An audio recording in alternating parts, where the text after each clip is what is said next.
Garth, you hear me? I don't even see Garth. Garth, you hear me? Oh, all right. I hear myself now. Okay. I don't even see Garth. Oh. Garth, you hear me? All right. It seems like we have some difficulties. All right, hold on just for a moment. Can you hear me now? Okay. I mean, I hear myself, but I don't hear you. I mean, y'all. I mean, now, if you all hear me, give me a 1 real quick in the chat. All righty, Garth, we're not hearing you. All right, what is that? Carriage is coming in.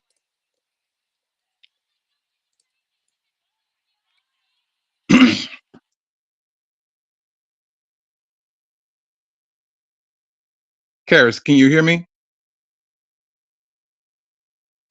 Yeah, I hear you. I'm just on mute because I have a lot of background noise. You know, in the world.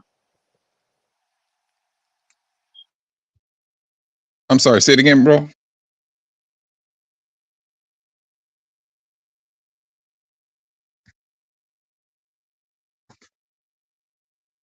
Hmm.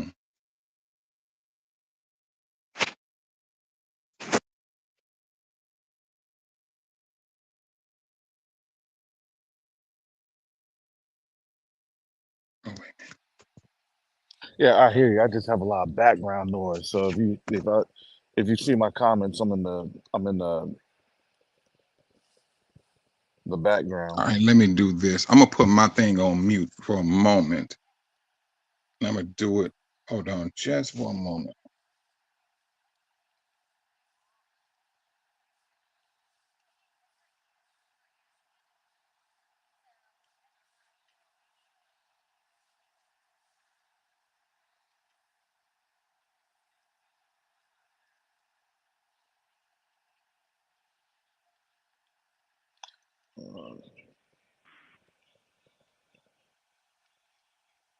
All right, Garth, are you talking?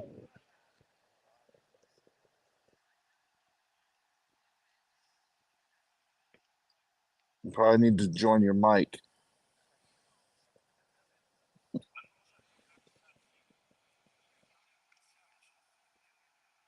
Mm.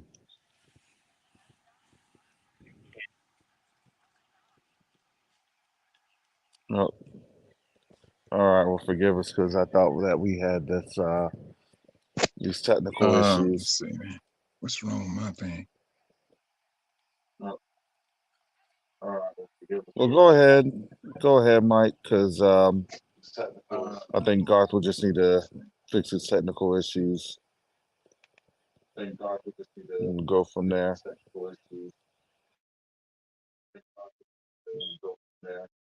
Um, I'm gonna step out, then step back in.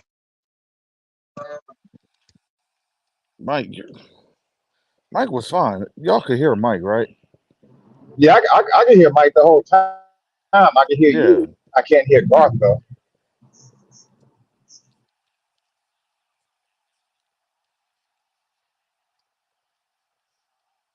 Okay, yeah, because Garth has his mic off, and yeah, now we can't hear him. Hey, did you get my email the other day? By the way, you the only one I sent it Yeah, to. Did you think it was situation appropriate? No, I was having some problem with my mic too on my phone. That's the reason why I had to come back out and then come back in. Now I can hear you all now on my phone. I had to do it from my television in Hey, order for me Michael, to hear you. Yeah, what's going Michael, on, bro? hey, how you doing there, bro? Shalom. Hey, try Try who? Mozilla Firefox. Nah, that's the one I have problems with. So I had to go through Google. Cause see, when I go over there, y'all hear cares and they hear feedback on that one. So I mean, I had to every now and then I got to switch. Oh, Yeah. okay. Mm-hmm. Is Garth up now? Hey, Garth, I hear you a little bit.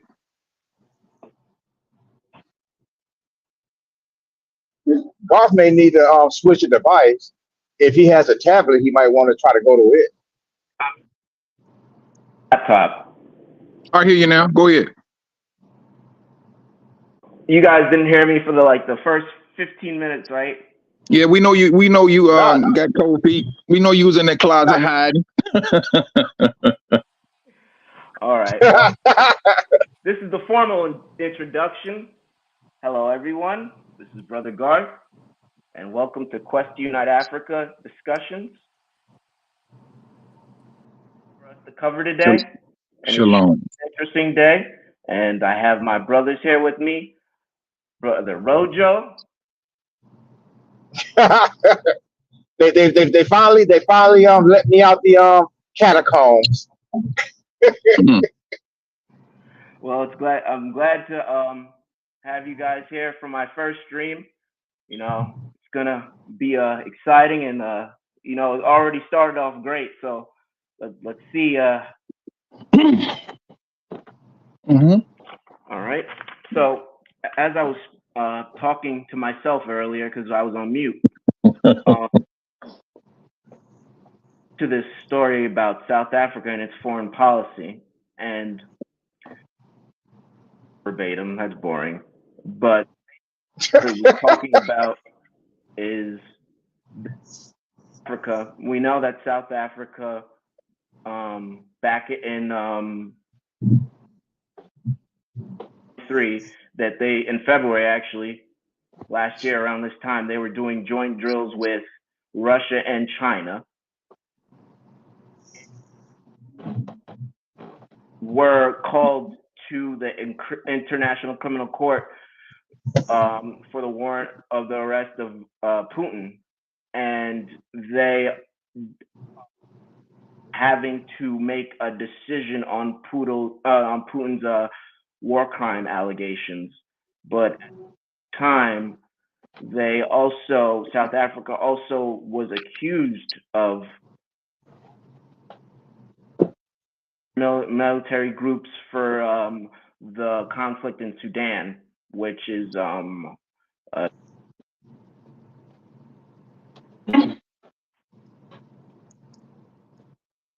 Garth, you there? Yeah, hello? Okay.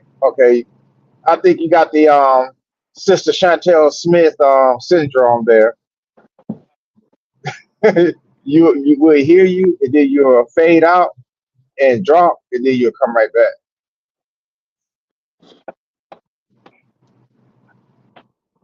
Somewhere where the signal's stronger. Hey, are you on a tablet, or are you doing this on your phone, Garth? My computer. You know, that could probably be the issue. You probably need to go to a tablet. Well, yeah. But Unless you got. Mhm. No, I was gonna say unless you got one of those like studio microphones, he can hook up to his computer. Maybe that'll help him. My AirPods.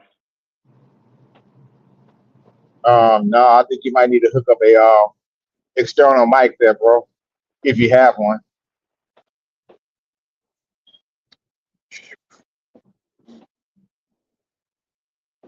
Oh, Karis, what do you do when you?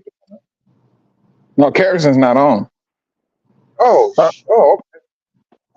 But Garth, what was you saying about South Africa though? And so people could actually see. South Africa is it's under scrutiny for its foreign policy. They're basically saying, you know what, Garth? Let me tell you something on that. They go be up under scrutiny. I mean, what? But we got to ask ourselves: who are the people that are trying to bring a negative light on them because they called out a particular nation? This is the tick for tack, if you want to call it for that. Yeah, I mean, what? It was South Africa who brought them up to the court. Yeah, I mean, what? I mean, so now if they want to look and say, hey, this is what's going on, we need to, look at them. They're trying to take that light off of them and shine it on somebody else. That's what it seemed like to me for what you're saying, you know? They ain't gonna be able to do that, bro, Mike. They're not gonna be able to do that.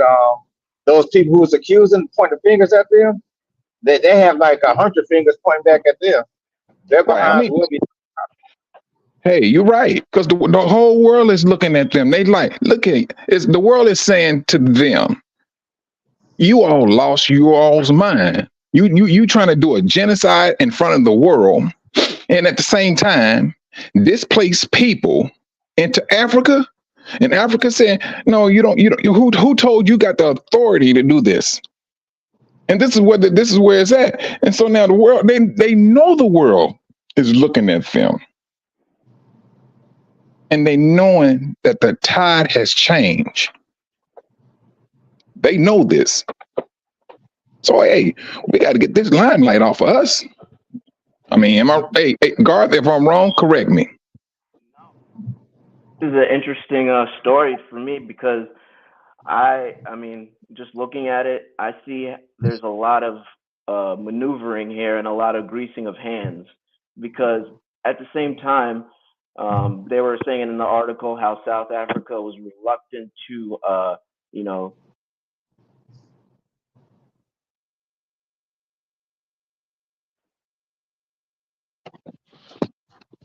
Garth, you went out on me, bro. Yeah, I can't hear you either. bring out, they wanted to bring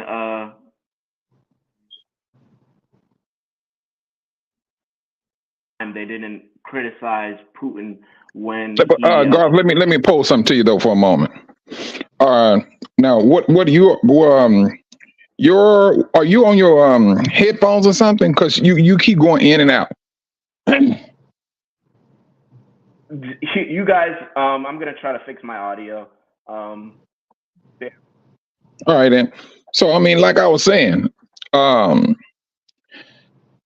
if you all look at your feed on YouTube, you gonna see a lot more on YouTube. Esau, who is Esau? You've been seeing that a lot. Now the world is like waking up to, hey, all of this stuff that's going on. You know that. Yeah. I'm sorry. No. I was just agreeing with you. I was playing Mr. Ditto. Like yeah. Yeah, I mean that's what it is, bro. I mean, and now this world is starting to wake up to their true identity, not just Israel, but theirs also, and they also are looking at a world, or as at a nation, really, that started this genocide. You claim that these people flew over there in some kites. And this is what got this stuff started, but October 7th. And you went in like a beast and did what you did. And you wanted the world. Well, it started first with what was that? What's that country over there? Rojo. Shucks. Ukraine? No, not Ukraine. Ukraine. The United States had everybody in the world supporting Ukraine when that stuff first started. Everybody walking around with their flag, with the Ukrainian flag. Had the whole world backing them up. Yeah, walking around with that blue and yellow, talking about polite society and all that. Man, I'm glad I don't hear that anymore because that stuff turns my stomach now to hear that. But testing. Go ahead, bro. Am I better now? You good. You good, bro. Okay. Go ahead and take the show. I got you. Okay, so as I was saying, for me, this is interesting because at one point South Africa wasn't it was silent on what Putin was doing in Ukraine, but they wanted to bring Israel to justice through Hague. That's where I see the contradiction and also the balancing act, because they're trying to maneuver themselves with through BRICS, but at the same time they are using some type of moral stance I see, or some type of humanitarian stance, why and it doesn't apply in all instances. That's where I see the contradiction. Well, man, I look at it like I do have questions about South Africa joining BRICS. I mean, because we're going to stick with the biblical side of it, because Yahusha, he said that his kingdom is no part of this world. And so it would appear to me, because I know at one time, Jacoba was talking about that, and it was saying like, because the scripture says it. And so I don't know if they go break off or they just plan it until they get to where they need to get to and break off. I don't know. That remains to be seen. But this is the nature of their politics. Man, to be honest with you, I'm looking at South Africa behind the side eye lately. Over the past couple of weeks. Just keeping it a buck. I really don't know. Maybe they might be playing chess. I don't know. But Bro, Joe, we was talking about that yesterday, and we was talking about how China went in, and China was talking about building a train system for this particular country, or building an airport for this particular country. And see, they swoop in like we're here to save you. But now what I'm saying is, I see a problem on the horizon. When they went in to Africa and all these countries, well, this is what they're going to do. That's what they're going to do. Now, mind you, they've been working with BRICS since the early 2000s. China was using American dollars to buy up Africa. At the same time, they are liquidating their assets in the United States because they know what they were doing. So now let's go ahead and do this little pimp mode for a moment. Now, you know good and well you was destroying the dollar. You slip in with the diamond in the back, and you come in, you paying me with American dollars. And so now when the American dollar is no good, now you will tell me you own my airport because now the American dollar is no good, and this is what you use to fund me to build the airport. That's going to create some heat. Oh man, that's the okie doke right there. That's what I'm talking.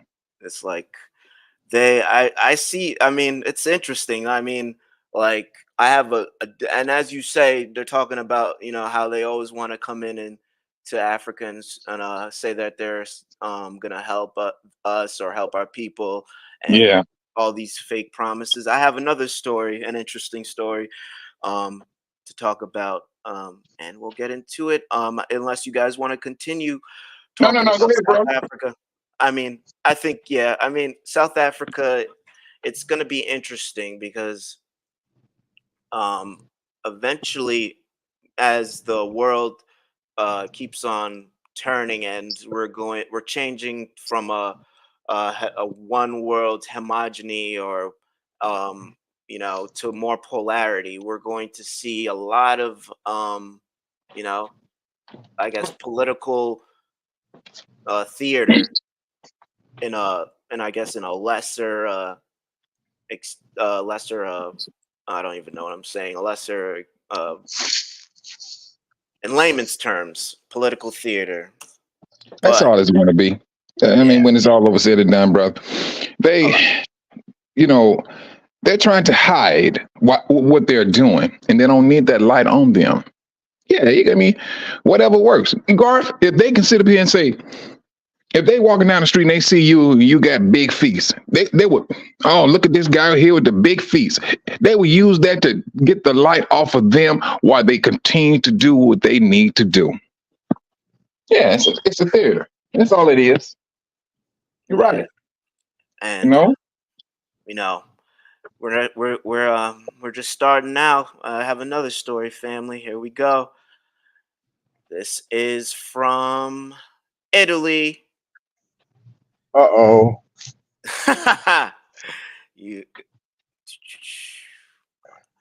What happened in Italy? The Italian Prime Minister Maloney's Africa plan swaps energy investments for migration curbs. Italy's hard-right Prime Minister Giorgia Meloni hosted African leaders on Monday for talks on her long-awaited development plan for Africa, which she says avoids a predatory approach, but that critics nevertheless warn favors European priorities among other initiatives. Maloney's plan seeks to swap energy investments for an African efforts to curb migration. Far-right leader Maloney, who came to power in 2022 on an anti-migrant ticket, has vowed to reshape relations with African countries by avoiding the predatory approaches of the past in favor of one inspired by Enrico Mattei, founder of Italy's state-owned energy giant. In this plan, they proposed that Italy is a key bridge between Africa and Europe, funneling energy north in exchange for investments in deals aimed at curbing migrant departures across the Mediterranean Sea. Maloney states, "We are only at the beginning. There is a very long road ahead of us. This day is a restart." A restart of what? I'm, I'm sorry. Oh no, I mean, it's okay. Let me and here's the dissension. Here's what African Union Commission Chairman Moussa Faki Mahamat said, "I want to insist here on the need to move from words to actions. We can well understand that we can no longer be satisfied with mere promises that are often not kept." And it goes on to say, just the plan and what they propose. So that's another thing. They're literally trying to, you know, like I But I said, a mean, lot. go ahead, bro. Like, oh, okay, like I All was right. saying, they're literally trying to maneuver and kiss and make up these European nations and whatever African nations that are on the fence, or whatever African nations have the most influence. I I would see say this about kiss and make up: keep your lips to yourself. that. We know for a fact that Rome, Italy, is Zepho went in there and laid out his bloodline. Well, bro, Mike, um, since it's Friday discussions, I would ask you to just tone it down with the, um, I guess, with the Bible talk. And well, I'm not gonna say the Bible talk, but we know the scriptures. But just from if you were just talking in front of as a diplomat, or just from a political aspect, what would you think? What would your opinion be? You could try to. We could try to, I guess, infer what you're trying to say without saying it. But since it's Friday, discussions just would, I guess, have a more worldly view, as they would say. Mm, mm. Well, what well, you're that's reading, what you're reading, is going to be everything is always go. I don't care how we look at it. Everything that we see on TV, the news, it's always going to end up being biblically related Yeah, that's true. off the top. It's always going to be that way. Now I understand what you're saying and things, but that's going to be like a uphill battle. Not to say you're trying to, it's as if you're trying to, I mean, not you, but we're trying to separate business and biblical knowledge or history. That's what will Um, be an uphill battle. It I is. mean, it's all culminating to be just one thing. Um, but while everything is kind of well, I'm not going to even say separated. It's just that we all are seeing what is coming to head, but just from like uh, an aspect of just like, as an observer, I could just see that Africa is not going to go for this plan with Italy, and they're not going to trust Italy because of their past dealings with them, All and right, then, also and where did that past history come from? Good colonialism question. Uh-uh.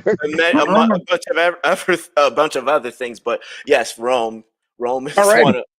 That's where it comes from. And if you look at it, and you still look at the history today, there's not a lot of love there for people of color, or at least us. And we see how they talk about. They know that, hey, Africa is a resource. We need to get into Africa. Now they can sit up here and say all of this and all of that we need to work together and things. Now I would have that side eye, period. That side eye is always going to be there. There's a perpetual hatred of us. So I mean, what if you dealing with any business outside of your nation? No, you need to proceed very cautiously, very cautiously. And I think that's what's happening right now with Africa. They are proceeding not just with Italy, with any other land. They are proceeding very cautiously, and they're taking back their power off the top. What say you, brother Rojo? Man, I mean, do you want my honest opinion on that? Or Um, I would like your honest opinion, but as G-rated as possible. oh no, I'm gonna tell you. I think it's a whole bunch of theater going on, and I'm gonna just be honest with you.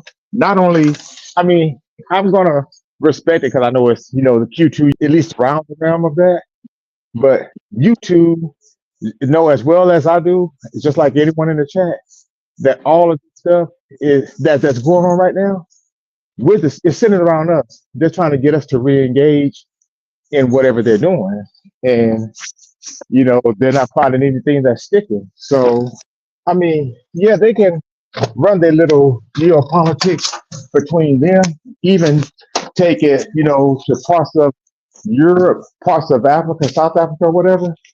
But come on, we know that they're making these maneuvers and they're standing by, pausing, looking in our direction, just like the end of Gran Turismo when Clint Eastwood at his funeral, at his family, and you had those people, if you seen the movie, and the dad and the family were looking across over there at them, while they were all mourning. So no, I mean, I'm not completely sold on that, Brother Garth and Brother Mike. I'm not. I mean, that just sounds like they're waiting for us to pick a side.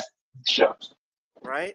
I mean, it's kind of like this is why we need Quest Unite Africa, because we are trying to build sustainable development and trying to partner with our brothers and sisters to provide infrastructure and economic development that's real and sustainable and is done in love, and we could benefit off of one another through our partnerships instead of just trying to exploit them. That's what I see here, a lot of exploitation. But Man, they've been exploiting what? Man, I mean, what you talking about? Hundreds, thousands of years?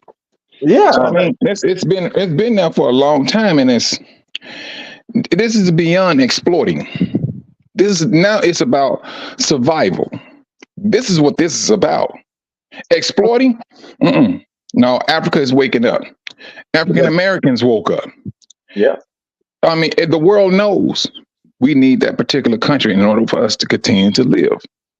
So now how? Hey, we gotta go about in a different direction. We got to, at least if we don't like them, we got to pretend that we like them. Bingo. I don't That, need a pretense. that's why I'm trying to go. And I didn't want to sound like a contrarian, but I'm glad you said that, Brother Michael, because that's exactly where I want to go with that. And I know I get it a lot because I, talk about, lineage, but the only thing I can do is react to how even people within the diaspora treat us. I mean, if I'm going around smacking you upside the head, I wouldn't, but I'm just, if I'm doing it, what's going to be your response to me? You either going to swing back at me, or if I'm in a position where my butt's in a sling, and I say, hey, bro Mike, hey, big head, what are you going to do? You're going to leave me there to fight my own battle, right? No, you're supposed to stay there with your brother. I mean, then if you look at it, how the nations, how they do business and things, their business, they have a personal thing going on with their business. But at the same time, well, at the end of the day, that nation is going to stick with that nation. They're going to do business with themselves, period, off the top. They're going to. They may have some disagreements or whatever, but when it comes down for them to stand together as a nation, they're going to fight tooth and nail. Tooth and nail. Being that I got to ask you a question, and you could give me a sanitized answer as long as it's honest. Because you and Karis and a few other people, y'all been out there on the land and boots on the ground dealing with some of the dignitaries and officials. What's your read on the room as far as how we would be accepted if we got our great? My thing when we was there, they seen it. Karis gave a presentation and things of that nature. And Karis was like, "Look here, we need to come together. We're the only nation that's call ourselves trying to do business separated, and we will not survive that way." And once he laid that down, those brothers was like, it's like a light bulb went off. A light bulb went off. And but not just by what me and Karis did, but if you listen to what's happening, that light bulb is going off nearby throughout all of Africa. They say, "Hey, we need our brothers and sisters to come back home. We have a wealth of knowledge, and they know where the money is at. It's in our heads. We are the currency for Africa." Now, let's just do it this way, business wise. Let's stick with the business. Now, majority of your inventors were who? Were they Gentiles? Would you say it again, Rojo? They were us. There you go. Like 95 to 99.5 of everything made, especially right here in this land right here, all credit to us. Now, with that, would you just say it? We all know it from history. A lot of the inventions were stolen. The Gentiles stole them, and they claimed it. And they rose to they got power, money, and and we down at the bottom. Now, let's take inventions. Let's put that to the side. Mm-hmm. Athletics. Who dominates in athletics? We do. Any sport we touch, we take over it. Well, that depends. I don't know. Not hockey though. No, I'm just joking. No. Black people started hockey. There was black people that started hockey. Don't let them fool you on that. If you look at over the past 30 years, back when Wayne Gretzky was in his prime, and they had some other hockey player. There was a black hockey player that played for the Pittsburgh Penguins. He was on his way to be like in the top 5 best hockey players in the whole NHL, and they started doing all kinds of stuff, digging up dirt on him, like stuff he did when he was 2 months old, and got him, ran up out of there. I mean, they gonna do that now. But now we have inventions, we have sports, and we gonna go to the political side of it. For majority of blacks, whether they here in the United States, South America, Africa, North America, European lands, when they spoke up about being treated like a man, what happened to those leaders? Majority of the times. Pew pew, There or you go. or Venom or something that they got him. They got him out the game. hmm Yeah. Now, my thing is this: the world knows America was built upon slaves. Slaves built this country. That White House, those Negroes that built that White House. Benjamin Now, Button all day there long. you go. Now, take what all I just said and put it back in Africa. Put those people back in Africa with their mindset, with their invention, the engineers, the information age. Put that in Africa. You will be a people that will be the world knows for a fact. No, we can't let that happen. If that happens, we would literally have to go begging to them, and we cannot just come up on these people. The world knows that. This is the whole reason why we separated. But why is all the other nations together? Did Rojo fall off? Oh, that was me by accident. But Oh, all right. while I have the mic, I just want to also, because this brother here, Yafari Israel, said, "Are there any plans to create a continent collaboration? Diaspora investors paid with continent entrepreneurs." It's funny that you say that, because Quest Unite Africa, we are having our Invest in Africa seminar, and that will be March 31st. And the seating is limited, and we are offering different services from business owners from Tanzania who would be consulting you, and legal advocates, and more, that will be discussing how we can acquiesce our change to the continent, and how we can work together, strategies, things we should know, and things we should be privy to. And that, again, family, is March 31st, 2024. And seating will be $50. So it will be $50 in order to attend this seminar. And I will put the link in the chat. And I implore you, this will be a great thing for us in the diaspora to get a head start on what we want to provide, or what questions we have or concerns when making that sort of trip.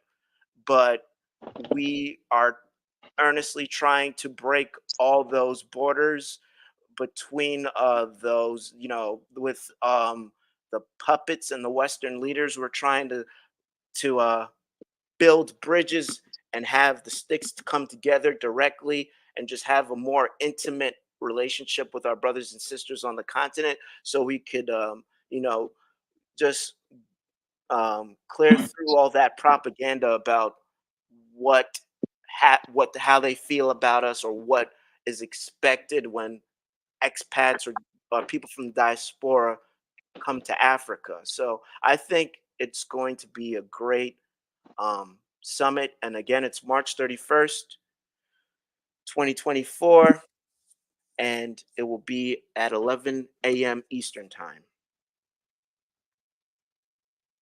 And that was my shameless plug. Okay, there we go. Let me add to that. I am buying 2 links. Already bought one, pass, and I'm going to buy a second one. And I guess that's why I wanted Karis to get back in here so we can, us 4 up here can all, I guess chat in a back channel to see who we would get these, pick out 2 lucky people who would, get it as a gift.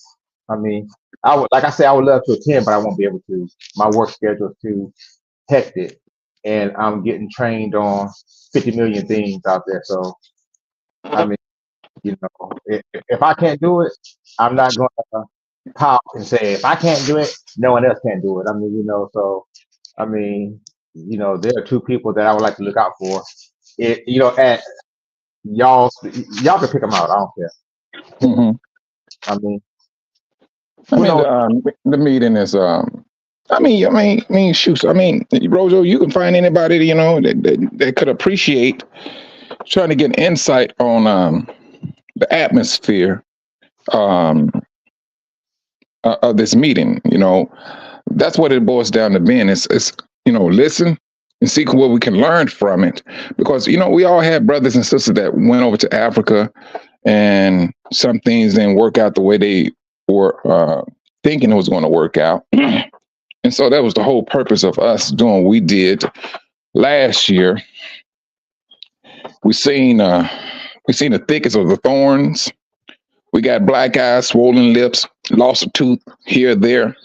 But you got to go through those type of issues in order to know what you're battling or what's in front of you. And so that's what we did at Quest Unite Africa. We went through that. We got, we were taking L's, elbows, fists. And so, you know what I'm saying? And so we at least in Tanzania, and we have other countries that we are, talking back and forth to. And so we seen it necessary because, yes, the world would push out a negative vibe from a person of color who may have had a bad experience in Africa. And they will push it out there just to keep you away. Just to keep you away. Exactly. And that's all they would do. I mean, you may see some interviews. They say like, why do Africans hate African Americans? When they will have a question like that, I don't even look at it. It's already leading. It's misleading already. Leading. Yeah. They're trying to literally what am I going to say?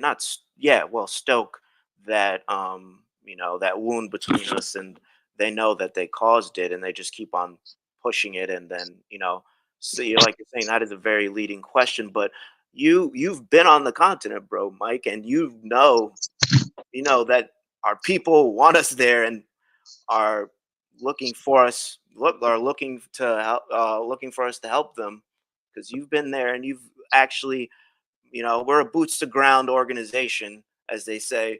We actually go to the continent. We went to Tanzania and we spoke. Well, you and Brother Karis spoke to the people there, and there it couldn't be further from true what they say here about about Africa. And it's a bunch of the whole adage of mud huts. Oh, they don't like us, and all this other nonsense. The thing about it is that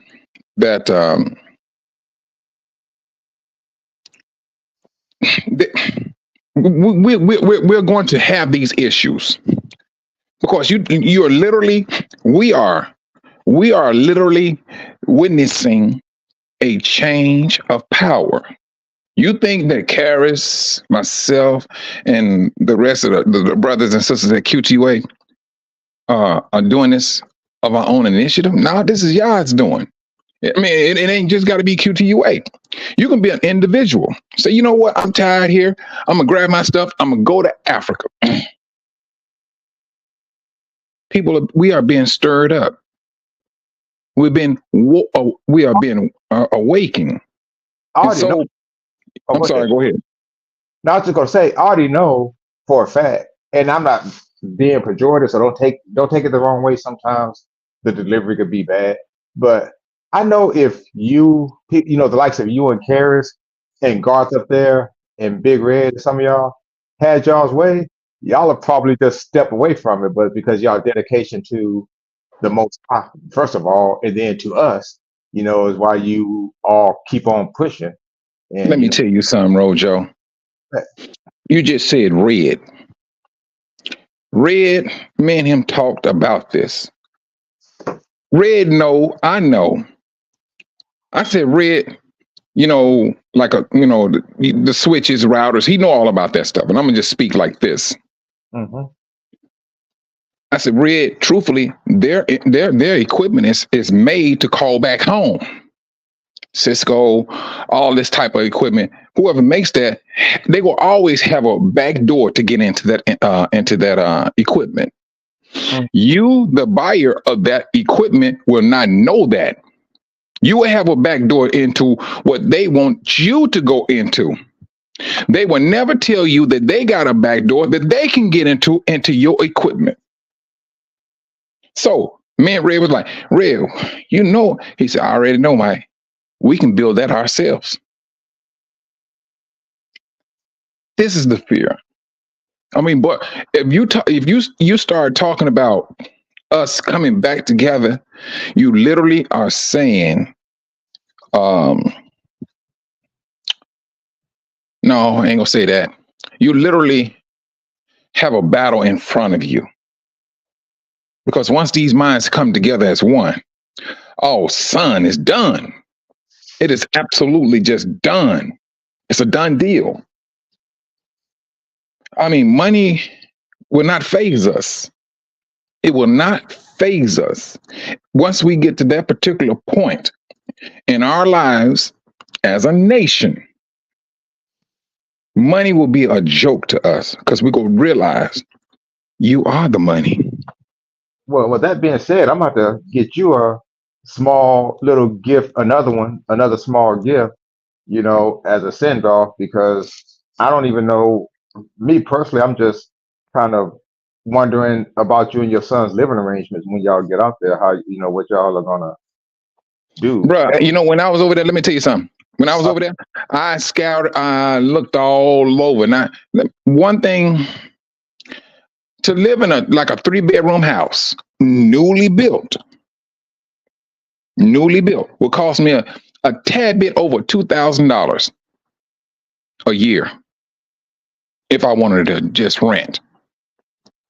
So, I mean, we went through everything. We went through everything. I mean, man, I wasn't trying to go. Going to Tanzania was not a vacation. I was on a mission. I was literally on a mission. No, ain't nobody like you sitting right here going to the beaches and you're running your toes through the sand. No, I was on a mission. I knew what I was going there to do. And to not only just for us, I was looking at who are the business owners, who are the people that's saying this or doing that. Found that out.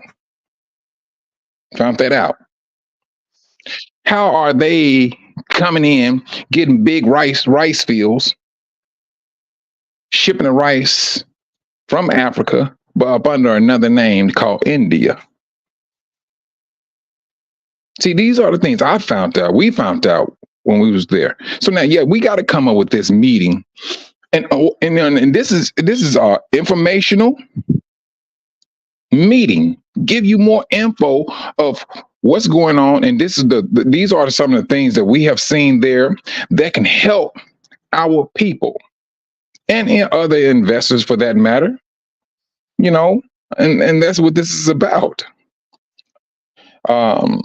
You're a businessman, so I know that you get out there. And I mean, you'll land some spots out there, but it's just, that's you talking about a life changing move to the nth degree. I mean, you're not just moving across the country from Chicago to Florida or San Diego, you are going halfway around this flat Earth, and I Yeah, mean, I mean, because when I was there, we met with lawyers, and the lawyer he was telling us, hey, uh, you can't do this, you can't do that, can't do this, can't do that, and he was addressing me as if I was a native, and I'm like, hold on.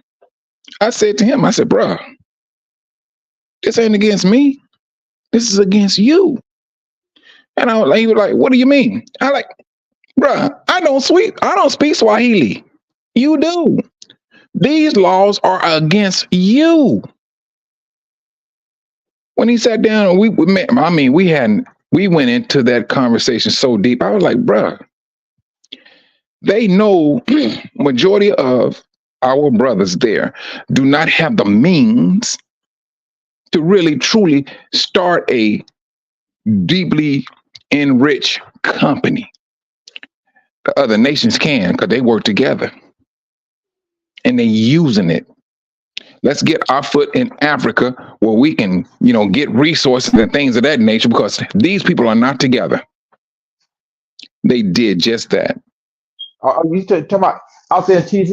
They still aren't even after. I know that Jacoba's been dealing with them for like the past 6 years, maybe, and then you and Karis got really deep in it, and I just don't know what's right. Anyway, like I said, y'all know more than me. I'm just, keying off of y'all. So I don't. I know that they make you speak Swahili if you want to live there, or I could Well, be wrong. they don't make you want to. They don't make you. I'm just saying. I mean, that's the language. It's just like if they came here to the United States, it's like they would need to know English because it's the dominant language in order for them to communicate. So I mean, if you go there and you learn Swahili, that's good. That's good. But it's that American accent that will get you hemmed up. Taking initiative to learn the Yeah. language and get to know them better. I mean, I'm trying. I mean, I haven't found the time, but I definitely want to learn different African languages, and I think the more you there. Oh, I mean, you know what? You go Netflix and look at Swahili movies. Look at them long enough. You keep looking at those movies long enough, you will start to understand that language quick. I'm gonna tell you what else you could do, and I ain't trying to be funny. Get Rosetta Stone. Yeah, that was another one. Yeah, absolutely. Or yeah, you're right. Look on YouTube and have different lessons and show you different just to have greetings and things like that. I mean, don't go to YouTube, bro. You have so many trolls that come and say something stupid, and then you'll go out there. Well, we got to vet. You got to vet. So I mean, YouTube could be. You're right, bro. Your brother Rojo. But just vet your sources and look under the comments, see who they are, see how many subscribers they have, and see if they know what they're talking about. But yeah, learning a different language is fun and interesting and exciting, especially if it's going to be closer to the language that was originally spoken by our ancestors. So I implore anyone who is thinking of moving, and especially going to Tanzania, to learn Swahili, definitely. Yeah, I mean, I want to learn Swahili only because I think in most of East Africa is a universally accepted language as far as the black languages go. Now, I know there's some people who might speak Italian. Or what's that other European language, Michael? Spanish, French. No, that too, but not no. But there's another one. It's Italian. And it is a Mediterranean country. It's not Portugal. Grecian. Greece, yeah, Greek, yeah, that one. That they're really big on Italian and Greek. Some of those a big part of East Africa. Even and you know what? I'm gonna say it like this: when it's all over said and done, they're gonna have to learn the language of Africa. When it's all over said and done, English, yes, top dog because it's based upon a world power. Like I said, we are witnessing a change of power. So, what do you think? Eventually, no, what we call English is not going to be the dominant language.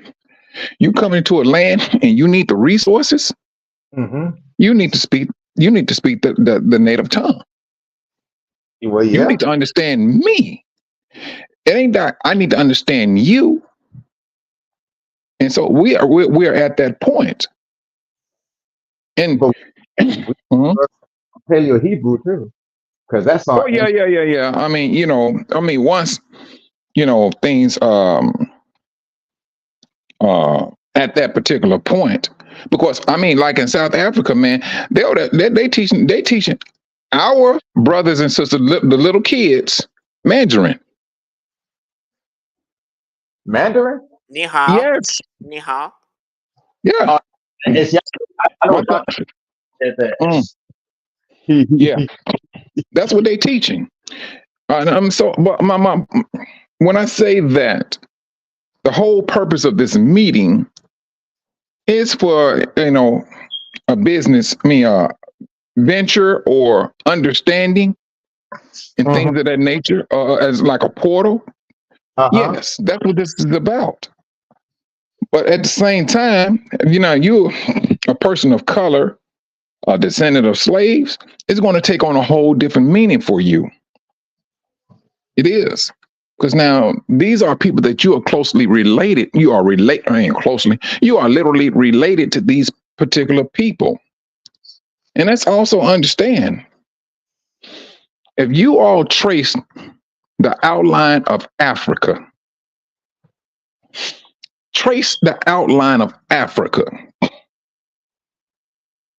who dominates the exterior of Africa? It won't be us. The Nope. ones that dominate the inner landlocked lands, they look like us. The ones that does not, the majority of them are always on the outs, close to the ocean. Why are they located close to the ocean? Have you played that game Risk before? Okay. Better resources near the ocean. No. It may be resources there, but one thing about it, that's an escape plan. Oh, I never thought of it that way. There you You're right. go. And not only that, That's right. I mean, listen. You. If you look at them and think about, all right, if anything go down, I'm out of here. All right, hop on a ship, boom, I'm gone. But if you look at it, but this is where you look at things, you analyze things, and like, okay, I understand why you on the outskirts, and it's like you already know there's going to be a day where you got to get up out of here. You don't want to go deep into Africa. Oh no. They would catch me before I can get to the shores. If I can't get to no plane, they go catch me in the middle. hey, can I say something? And I'm not being funny when I say this, but you have a point there, brother Michael, because they know, I don't care how well trained your army is, if they go deep into the interior of Africa, what they call the spear chunkers will take them out within a week. I mean, Yeah. It'll be a done deal. It'll be a done deal. A done deal. All And so, right. I mean, if you look at it, like I said, from military wise, yeah, you need to stay on the outskirts and things of that nature. And it's funny that you say military, bro, Mike, because on to the next story.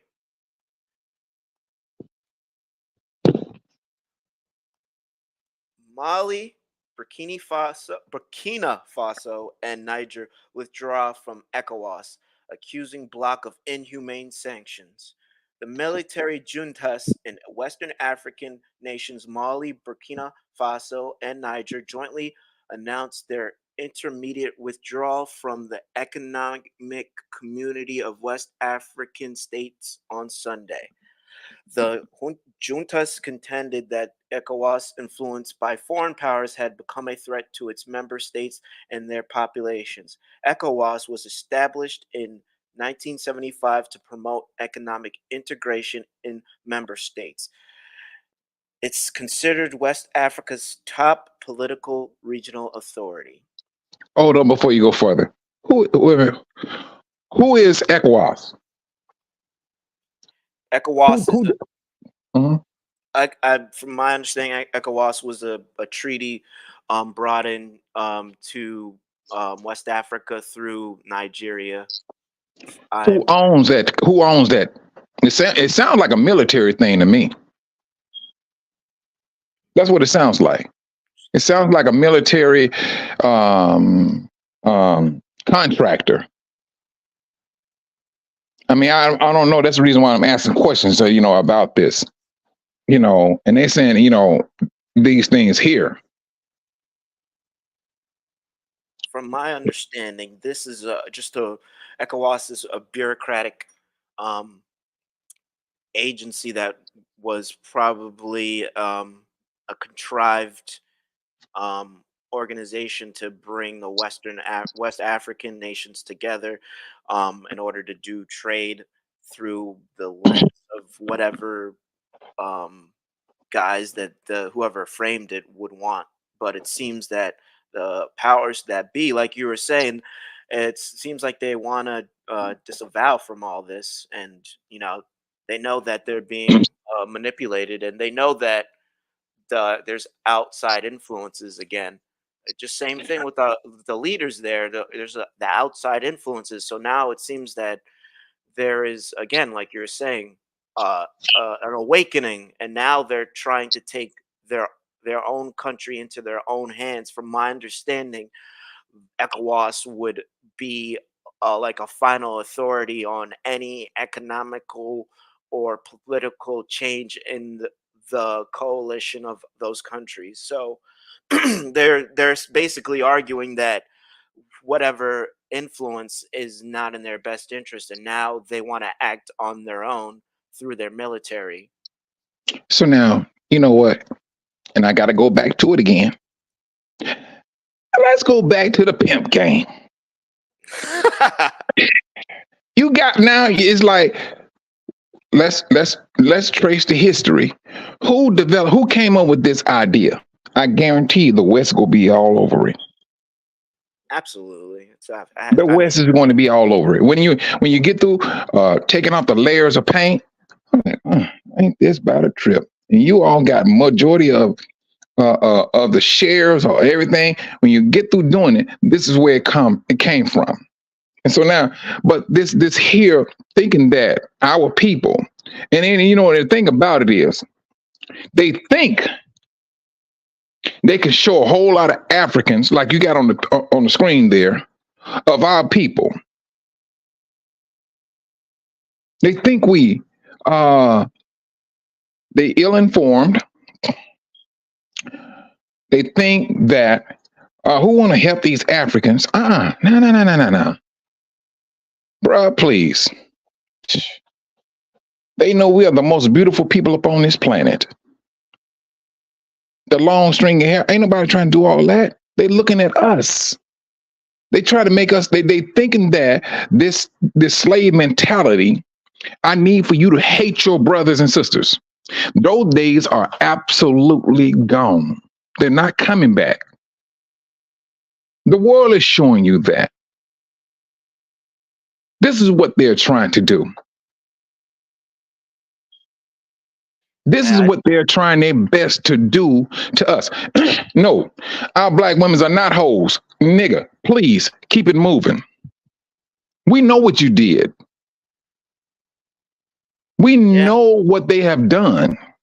And so now you come here talking about you want to disavow from this. Trust and believe. When you get through searching through all the paperwork and taking off the layers of this thing here, you're going to have the West in there. And what's a part of the West? Self-hatred, hatred of your brothers and sisters. That's what it all boiled down to. Now, our people, not just here, there, everywhere, are waking it up. And we're not playing with this. Not anymore. They see it now. They're not trying to let better words, they're not trying to let their oppressor tell them what they should do with their own resources and country. They, the world is scared. They're very scared They right are now. They're very very scared. scared. There's Yeah, they shaking. a They lot of vibrating. moves being made. I even you know even just the how, because I was back at a school. I was an international, well, not international. I was a political science major, but international relations. I remember that class, and it was funny.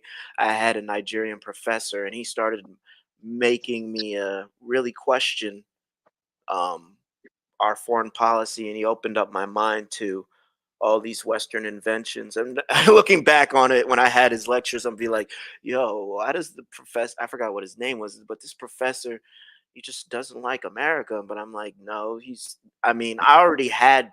I knew about the history, but I didn't know how deep it was and how intertangled the West was, and this class showed me, and you could just see how, again, with Italy trying to get back in there and trying to as they see different countries, like as the countries we're talking about, they're now finding ways to build power plants and make sustainable energy for themselves. So now countries like Italy are still thinking that they could try to somehow sub positions themselves to get those resources, but they have to realize that their instrument is dead now because our brothers and sisters are waking up. That instrument of hate, like you were saying, that's literally, I mean, as how as basic and simple that is very powerful. They know that if they get us to hate one another, that they could just use us. And we are supposed to be a nation and working together. And if you could fracture that by any means necessary, then you will be successful in keeping the people's minds and their hearts, and they'll just always fight for crumbs in the system that those same people created, because they don't see any incentive working with their brothers and sisters because they were taught to hate them. But now it's a different time. People are very aware now what has gone on. It's like they're out of colonial amnesia. All of us, everywhere. Yeah. I mean, that's the beauty of it, man. I mean, when you start seeing brothers and sisters wake up and they really truly start to look at one another for who we are as a family, it brings respect. It bring back that love. It bring back a commitment, and it brings back and it bring back the patience of working with your brothers. This is a time of what you may say, calling healing. We can call it business at the same time. But for a particular nation, it's a healing for us. It's one thing we don't do. We don't too much think like the nation. We don't. We think about, if you go help somebody, you go help somebody. If you're not, if you being shady and funny about that stuff, we kind of shy away from that. We shy away from that. Now, we like, now that's just how we are created.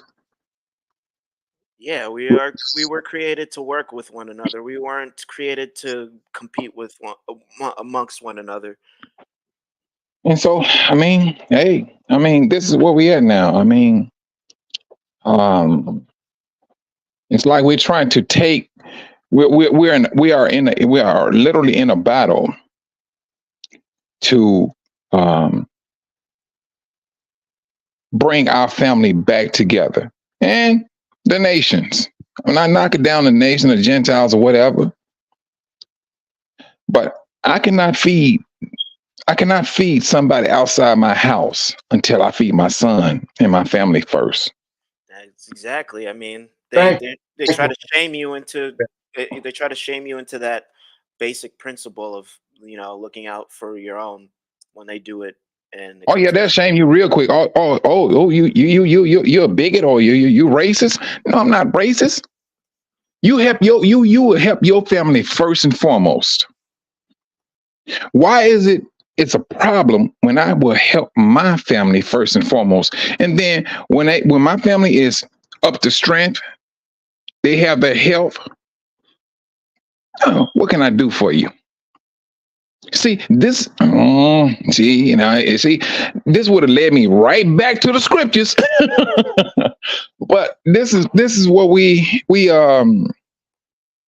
I'm sorry, we gonna have to do it that way. We're not going to sit up here and think you want to save a nation without saving your own family first. You're not going. This is not going to happen that way. From a business standpoint, it's going to be wicked. From a biblical standpoint, you're not going to step outside your house and help somebody on the street when you know for a fact you got your own flesh and blood inside the house that's starving. You will be accountable to the Creator. You got to help yourself first. The heart, before it pumps out any nutrients to the body, it feeds itself first. Then it shoots out everything. It feeds itself first, and all other nutrients go out to where it needs to go. And that's just like how with when you're on a plane, they always say to get your put on your oxygen mask first, and then help the person next to you, right? Yeah, I mean, and the thing about it is, when we was in Tanzania, we had a meeting with the doctor. I'm gonna tell you this, bro. And they was talking about the AIDS epidemic in Tanzania, right? So we was talking to the doctor. I said, no. And we were talking about Dr. Sebi and, and things of that nature. And then after his deletion, they come up with a pill. All they got to do is take it once a year. And it literally shows that virus undetectable in their blood. Hey, I'm not trying to cut you off, brother Michael, but about the AIDS epidemic, Bush. Mm-hmm. I'm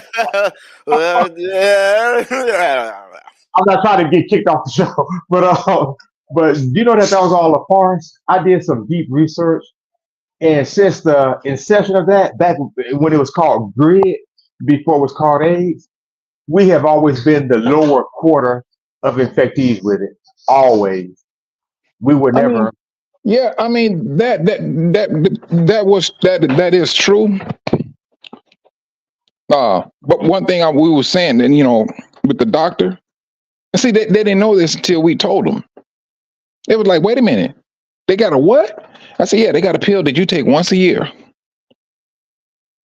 But do you know how many pills they got in Africa? If they can afford it, they have over 12 pills they have to take. 12 pills. If one of the brothers or sisters are there, that's what they got to take.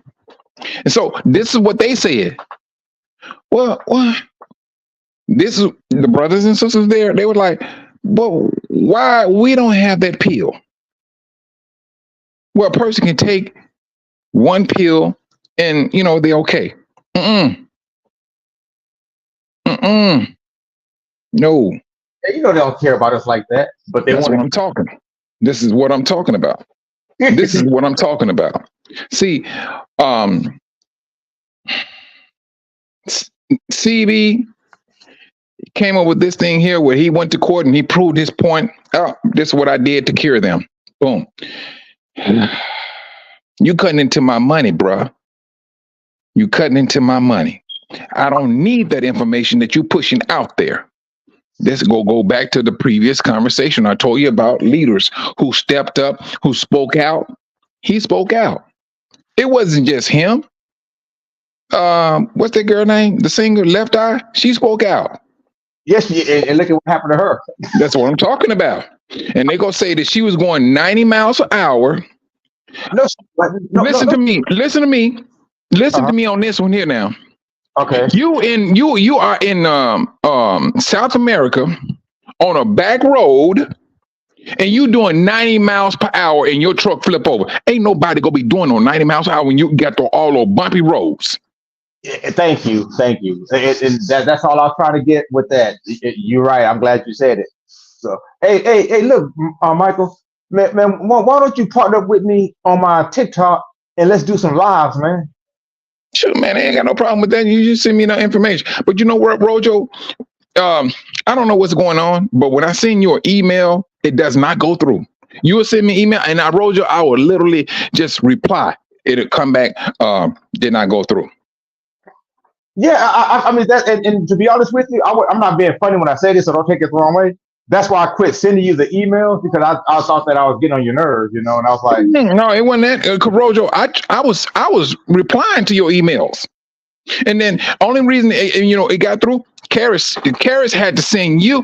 I asked Karis to send you this information. He sent it to you. That's how it came to me. I kid you not. You get that though, right? My little gift. I mean, yeah. Thanks a lot, bro. Mm-hmm. No, don't think that. I mean, I'm just thankful that you got it. So I'm gonna send you something else, and I'm gonna, because I'm feeling good. I mean, I'm gonna get another membership for the webinar, so we can decide what two people we gonna give it to. And you know what? I mean, we could, you know what? You talk to Karis, and he do let's call it a raffle or whatever, and somebody may apply for it and things of that nature. And I mean, do it on Covenant Awakenings or whatever the situation may be, and put it out there like a game or something. I mean, hey, That's what I'm thinking. But I want to do more. I want to do 2 more, so that way 4 people will be able to attend it. I mean, I've been blessed with, especially since I moved up here to Pennsylvania. My situation is really good. All praises to the Most High. I got a really good job, and I just want to pay that shit. Sorry. I'm sorry. I just want to pay it forward. Sorry. Hey, Gar, Rojo got that Tupac coming out of him. I'm sorry. Hey, Gar, Rojo had that theme, only God can judge me. That'd be his theme song. He has ambitions as a writer in his head right now. Tupac. A couple of days ago, I watched when Dr. Khalid Muhammad brought out Tupac to be a speaker at his thing, and Tupac went off. I mean, that man has 150,000% of my respect. I mean, well, as quiet as it kept, he was really truthfully a politician. Because I mean, if you look at his history, his mother, when he got in trouble, she made him read the Wall Street Journal. That's what she did. She made him read the Wall Street Journal, and he got in trouble about every day.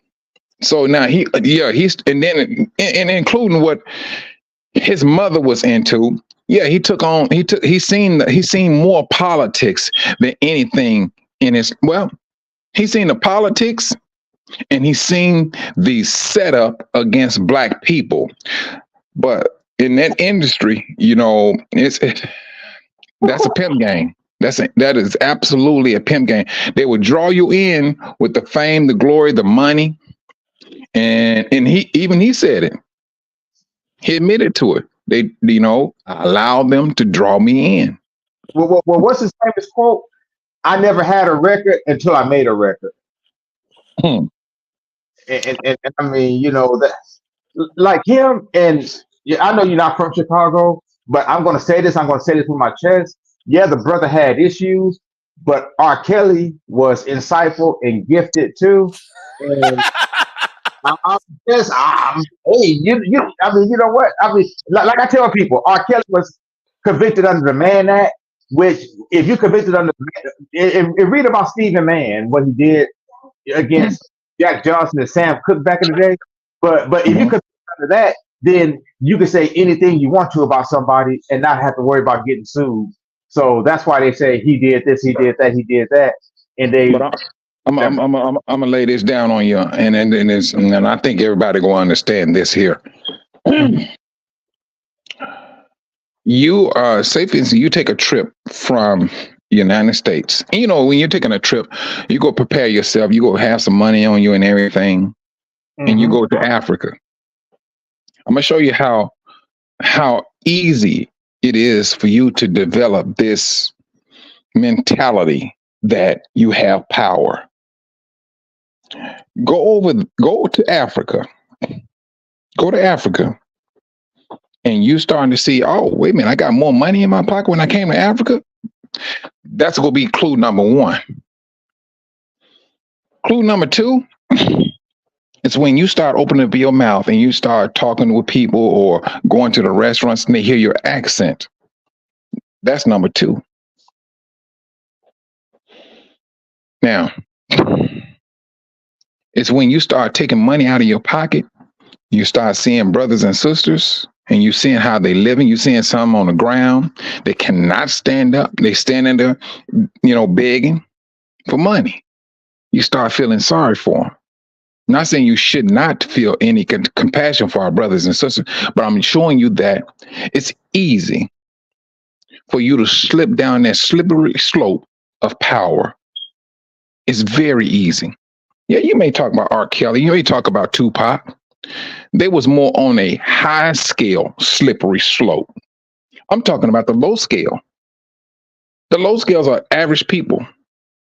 When you go to Africa, you see how your brothers and sisters are living. And then you see these like YouTube shows and, you know, you see these Gentiles walking through a village.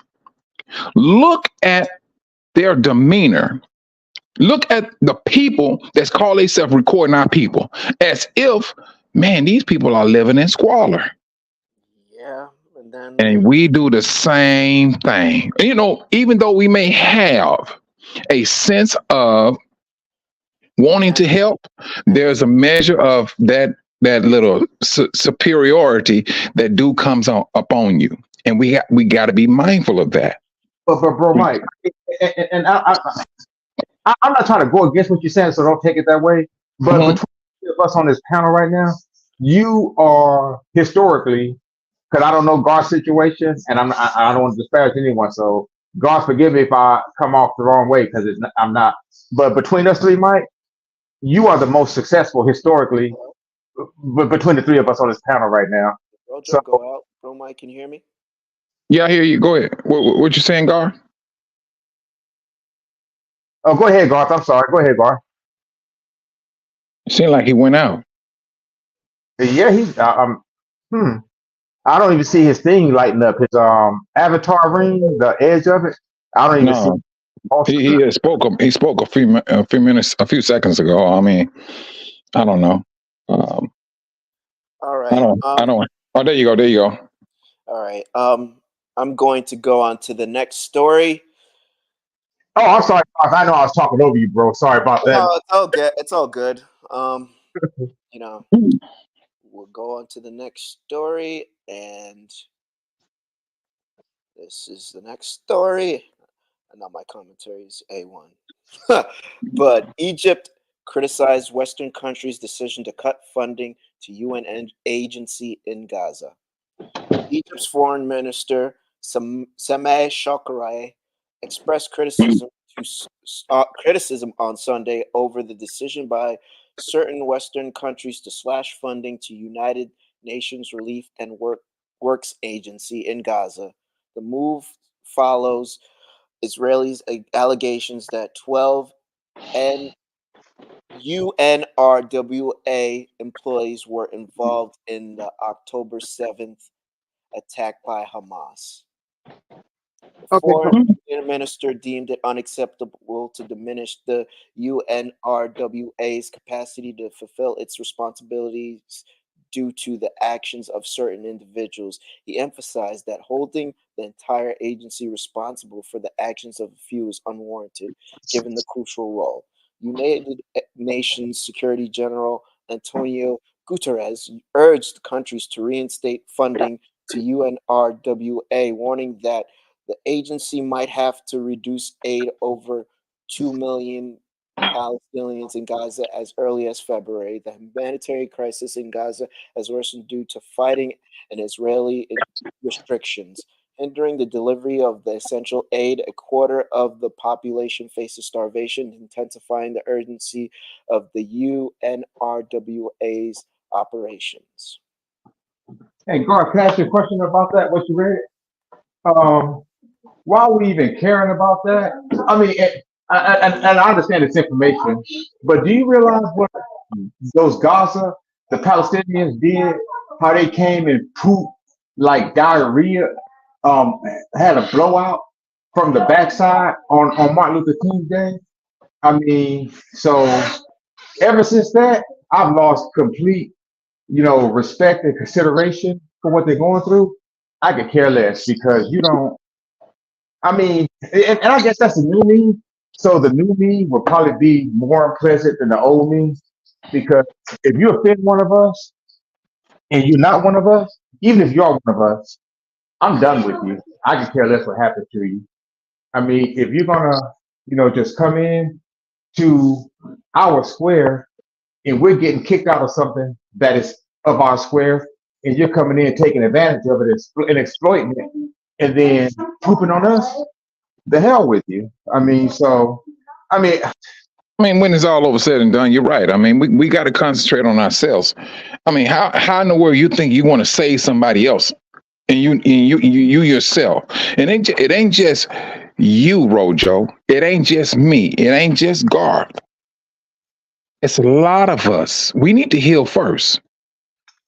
In order for us to sit up here and say, let me help you. The blind cannot lead the blind. The sick cannot heal the sick. Somebody will have to heal somebody up in order for us to come, to start doing business together. Right now, we got a sickness that was pushed upon us. And so now, let's meet together in the meetings of the minds, business-wise, relationship-wise, and things of that nature.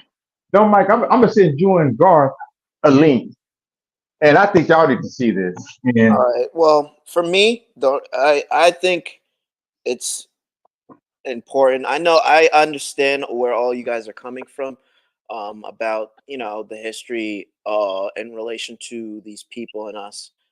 But again, just with South Africa, Egypt now is trying to position itself to be some type of I don't know what you say, like a Wait, but moral. you saying Egypt though? You saying Egypt? Yes, Egypt. Now you do know that in Egypt, it is against the law for you to take a picture of a black Egyptian.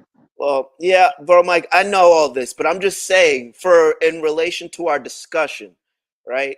I'm talking because this is the whole thing about like our discussions as it relates to the diaspora in Africa. It's all interrelated. I mean, we can literally disregard all of these people just because of the history, but I'm bringing it into the focus of our people because we have to think about these things, what these countries are trying to position themselves to do, and why are they taking these stances, and what are their motives when they take these stances. That's and that does matter. And I'm not knocking it. I'm not knocking what you're saying.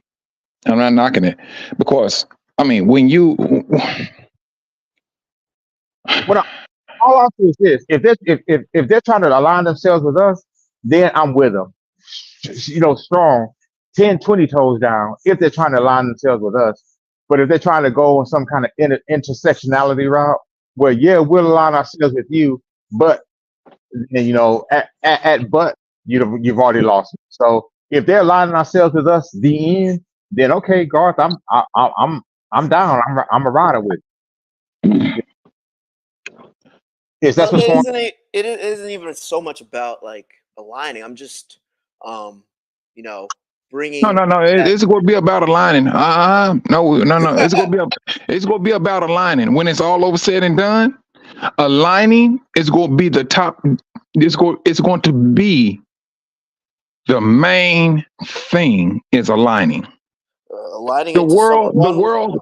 I'm sorry. Go ahead, bro. No, I was just gonna be sarcastic. Are you alluding to a one world order? No, a new No, no, world no, no, order? no, no, no. It's going to be a one world order, all right. It is going It's to going to be a one world order. It is, but not the one that they're thinking. and we be holding the stick. We're gonna be holding that. That's what I'm talking about. Because this was, I mean, we can talk business right now till we blue in the face. We can talk that all day. And when it's all, we can say, hey, Garth, you know what? I see that this is what you do for a living. I think your business can help my business. Let's sit down, let's talk. And we work out all the details. And we see how you can make money, how I can make money. You take care of your family, I take care of my family, and we still related. Now that's what's up. I'm with that. I'm feeling you on that, Michael. You see what I'm saying? And this is what this is boiling down to. So, I mean, although we may, and this is nothing against anybody else, but your business, you are not going to have a successful business until you help yourself first. And those are related to you. That's a very successful business. I'm gonna just give you a good way to look at it. Look at Hollywood, Black Hollywood now. Look at Black Hollywood. See all the riffraff that's going between different people because of what? Money. Ooh, they are hot. Bad business dealing. Not getting paid what you're supposed to getting paid. That's when you have a division. But when you make sure that you maintain a sense of hatred towards money, you got to maintain a sense of hatred towards money because money causes a lot of disruption. I mean, If you okay. tell me, I'm sorry, go ahead. No, go ahead. I'll wait till you finish. I'm sorry about cutting you. If you tell me this is what you charge me to do this or do that, and I agree to it, once that job is done, you get paid. And I may just have enough just to pay you, but it'll lead you right back to the scriptures. But I must pay you what you said you want, and you did the job. I'm supposed to pay you. But when you start and have this mentality that no, I'm gonna pay you a little bit less, you got a problem.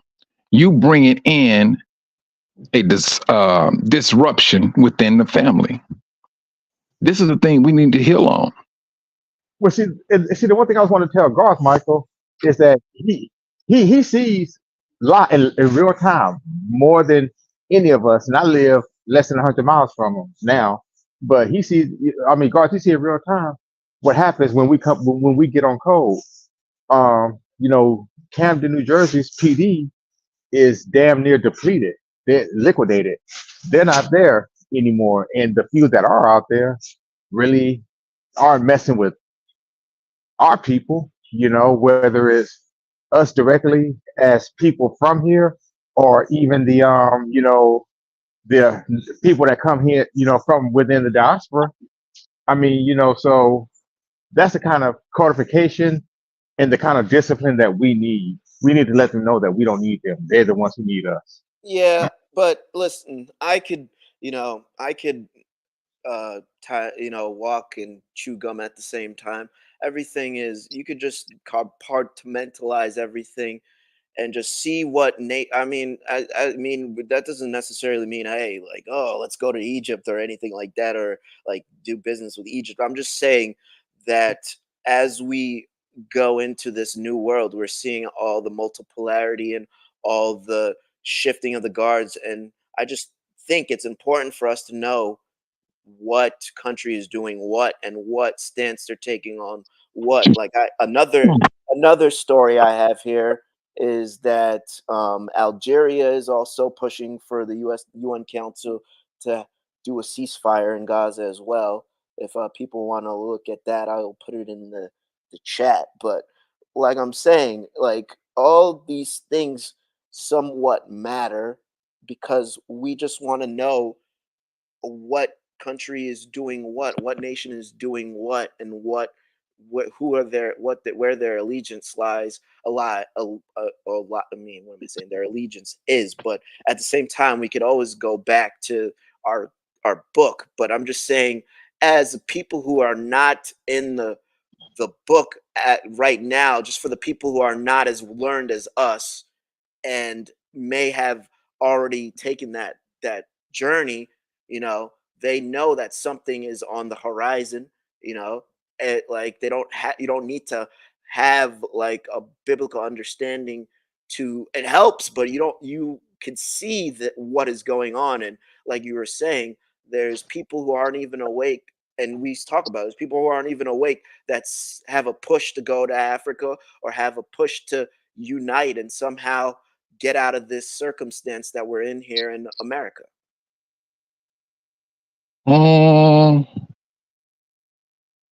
Yeah, to a degree, I understand what you're saying, but I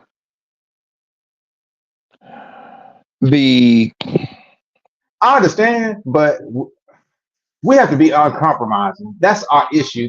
That's what's wrong with us. We would give them 2 inches. No, bro, Joe. I mean, I understand that, but like I said, I mean, listen. I'm a pretty uncompromising person. I feel like a lot of us are here. We wouldn't be here if we were easily swayed or compromised, especially on what we believe in, what we believed or what we were taught in religion. But at the same time, just for me, I find it, I guess, expedient to know what your quote unquote enemy is doing. So that's it. No, Hey, you know what? I'm gonna say it like this. Then I'm gonna say it like this. I do business according to Scripture. And it kept me out of a lot of trouble. But when you're not doing it according to Scriptures, you run into a whole lot of trouble. If you feel that you need to hold on to some money because you may be broke because you got to pay this person, and you need to be broke. Go ahead and pay that person because you're going to keep down a whole lot of nonsense. But I mean, no matter how we look at it, your business is not going to supersede Scriptures. It's not. Whatever your business is. And if you're talking about this is what you want to align to, the Scriptures take care of business, financing, cleanness. It covers everything. It covers everything, and the world is not on that. The world is not on that level. Well, they're not. They're not on that level. When it comes to money, oh no, they'll rob you first. Now, bro, Michael, because Garth, he's still young. Let's give him the space to, have his own ideologies, and I won't work against it because I love this. He's like a little brother to me. So, Ideology. I listen. I think you guys misunderstand me. I agree. I probably have the same ideology or agree with you, but at the same time, I could also, I mean, I could see the perspective of others and not necessarily agree with them or make a covenant with them, but I could meet them for the middle ground and see how they think. And I feel like if you know and see how people are thinking, you're gonna know how they're gonna do business. And again, why would you do business in certain nations that are agreeing with certain things? So, like I said, it's all encompassing. But and I mean, I know what you're saying. I know exactly what you're talking about. The best way to I ain't gonna say, I'm gonna use this word. In order for you to know a person, and what their mentality is, you sit back. Hold on, Mike. I gotta stop right there, bro. Go with go in the direction you started to go in, because I mean, clearly define always breeds clearly understood. So go in the direction because I know where you're going. So I mean, he's an adult. We're all grown in here. Just say it like a TI is, bro. I mean, you, I don't know. I'm just saying, bro.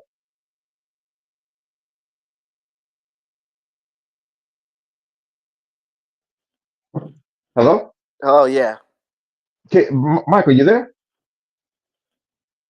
Whoa, hello, Michael. I think, bro, Mike. Oh, you lost him too. Mm. Well, I understand, bro, Rojo. You just see it at face value, and well, not face value, but I understand your stance. Trust me, but at the same time, um, if we're gonna be, well, I'm not gonna say if. I'm just saying if we are going to be the head, I think it's good to know different things and different people and look in people's different history and how they move and what's just happening in the world. Like, because again, if we are going to go to Africa, we should know everything about everyone. But at the same time, we as a people know that there's a force that most won't see, and know that this force will pretty much put things into action without us having to do much. But at the same time, we have a responsibility to know No, things and to know bro, what. here's what I'm trying to get across to you. And I know you're younger, and that's why I give you that space to operate. In your headspace. But here's where I'm trying to go with that. And I mean, how far have we moved the needle since our awakening? And but by my bar, 2015. How much have we accomplished since then, since 2015? A whole hell of a lot. So what I'm saying is, let's go ahead and switch for a minute to the political, socio geopolitical stratosphere of it. We in the past 2015 to now, so 9, 10 years. In the past 10 years, we have gotten more accomplished than in Cobra and NARC in the past 50 and 70 years, and definitely more accomplished than what the NAACP had got accomplished in 109 years. So my thing, and of course, we have to credit the Most High for that, initially. I mean, first and foremost.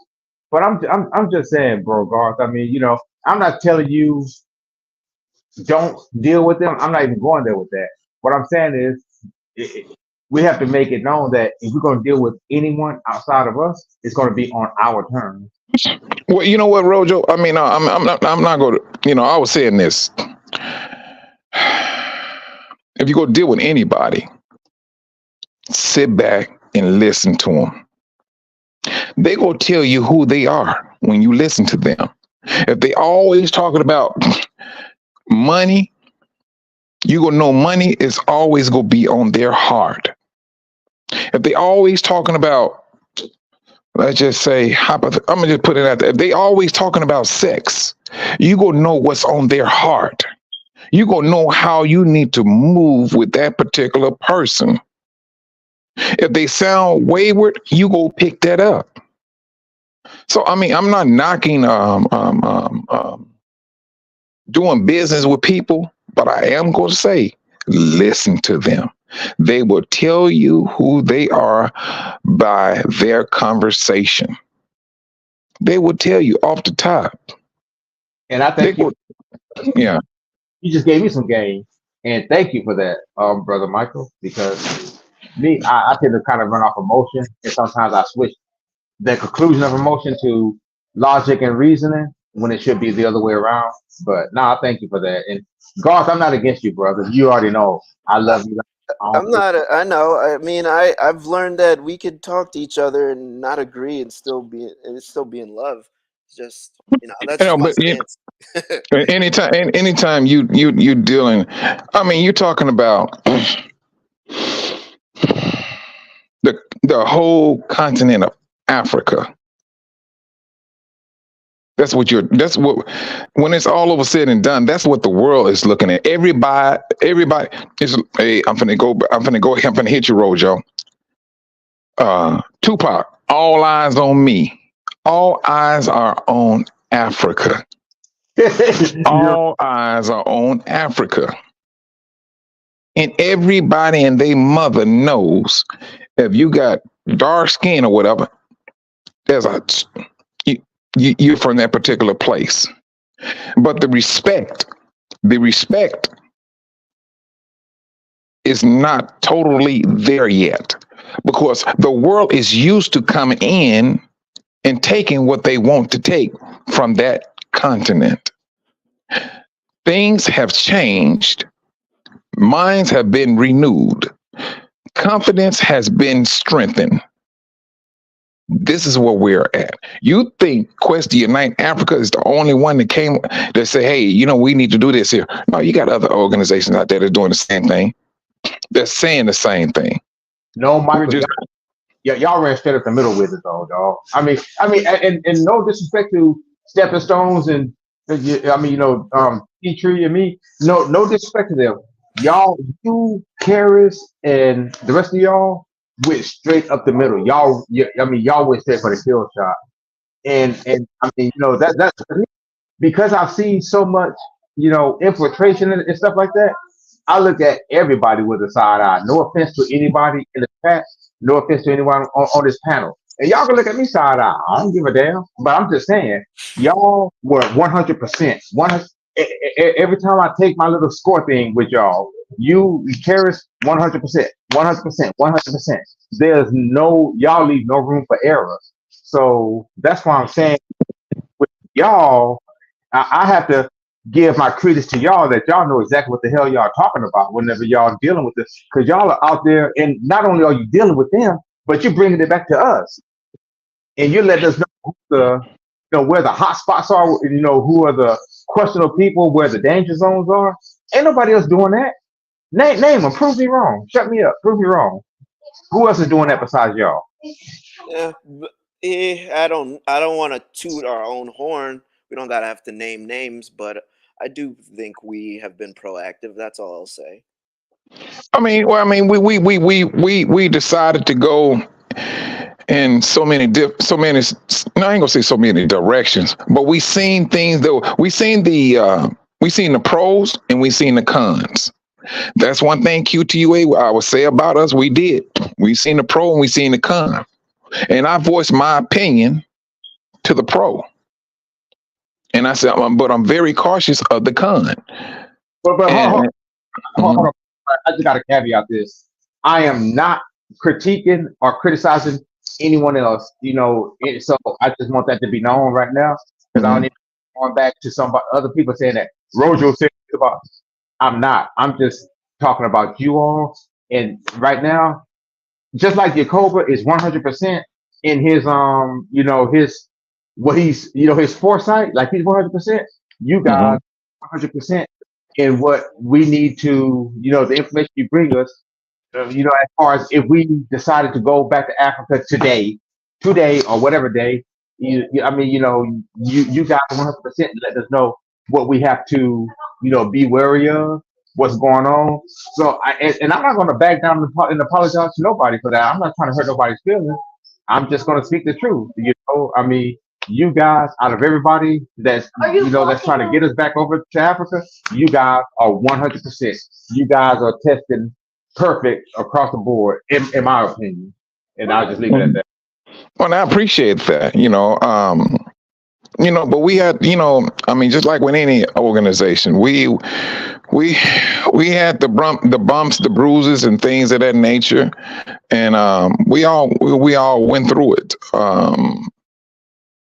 But we're at a point now that I'm like Yacoba. I'm pro Negro. Now the world, and when you have that mentality, the world will tell you, "Oh, are you prejudiced?" No, I'm not prejudiced, but I know what I need to do towards my brothers and sisters first. That's what I need to do. That's what I must do. Um, and even with some of our brothers and sisters, you literally have to sit down, have a conversation with them, and find out, hey, what level are you on? I mean, not to put nobody down, but you go have to find. Oh, well, I ain't gonna have to say have to find. When you're dealing with brothers and sisters, you will know for a fact how you need to proceed with them. That may be a person if they are they could be a very funny person and comedic, and you may find yourself want to be around that person because you like to, hear that person talk or laugh. I mean, tell jokes or whatever, and you laugh it all the time. You find yourself drawn to that person. If a person is all about that business, and you about business, you gonna be drawn to that person, and especially if they doing business in a way that is to your liking, whether it's good or bad. If it's bad, you going to connect with that bad person because all right, this is what I'm on. I'm on that bad thing. If you're on that good thing, and this is how we going to move off the top. And we went into the villages. We went into, got into the parliament and the political side. Yes, we did.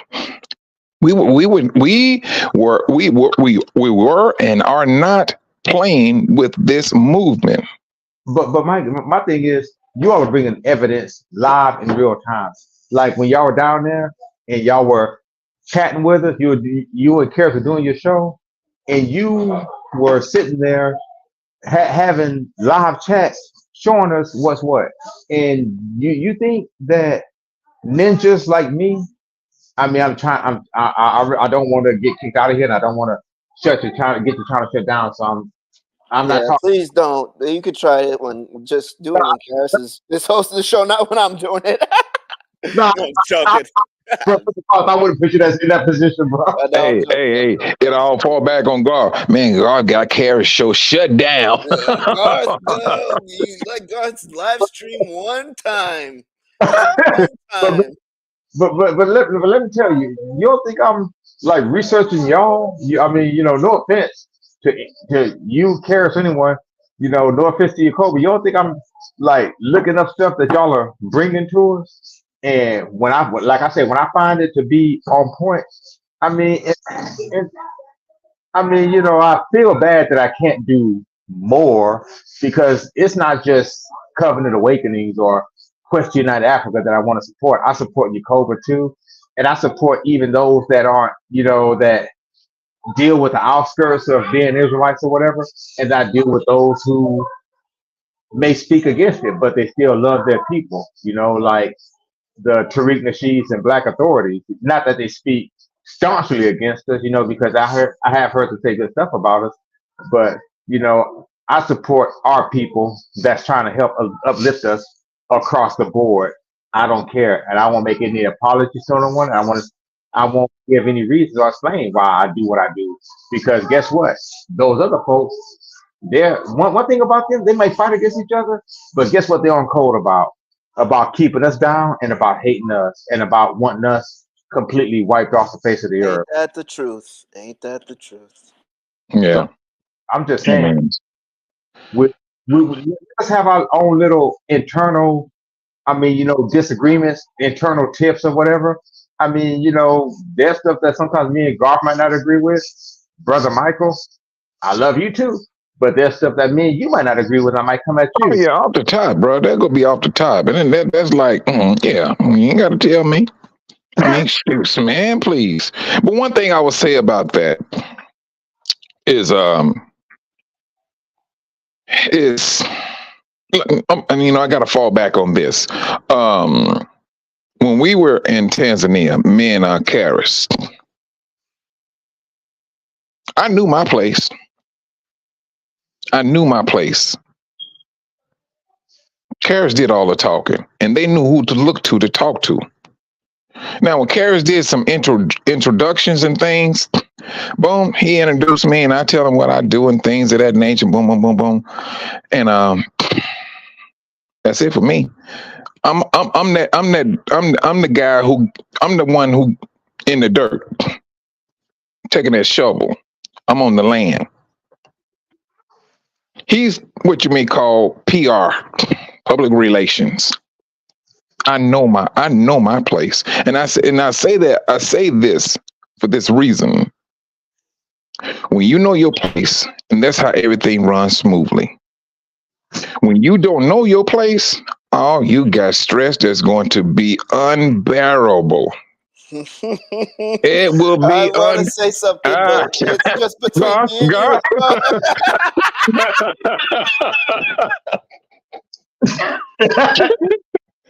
Yeah. I tell you, and when you out of your lane, you bring in. I mean, you feel that stress. You feel that stress, and the only reason that we're still together because we know our positions, and strengths and roles. Exactly. And when we need help, we're not too proud to ask one another for help because that's it.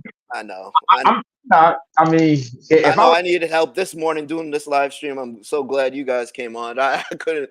I don't even know how Karras would be able to talk to people.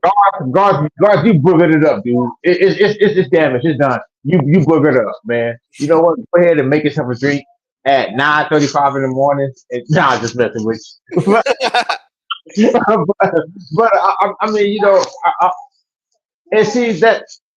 I mean, I'm impressed that you know, Karras lets you and probably Michael, you know, run the Quest United Africa, you know.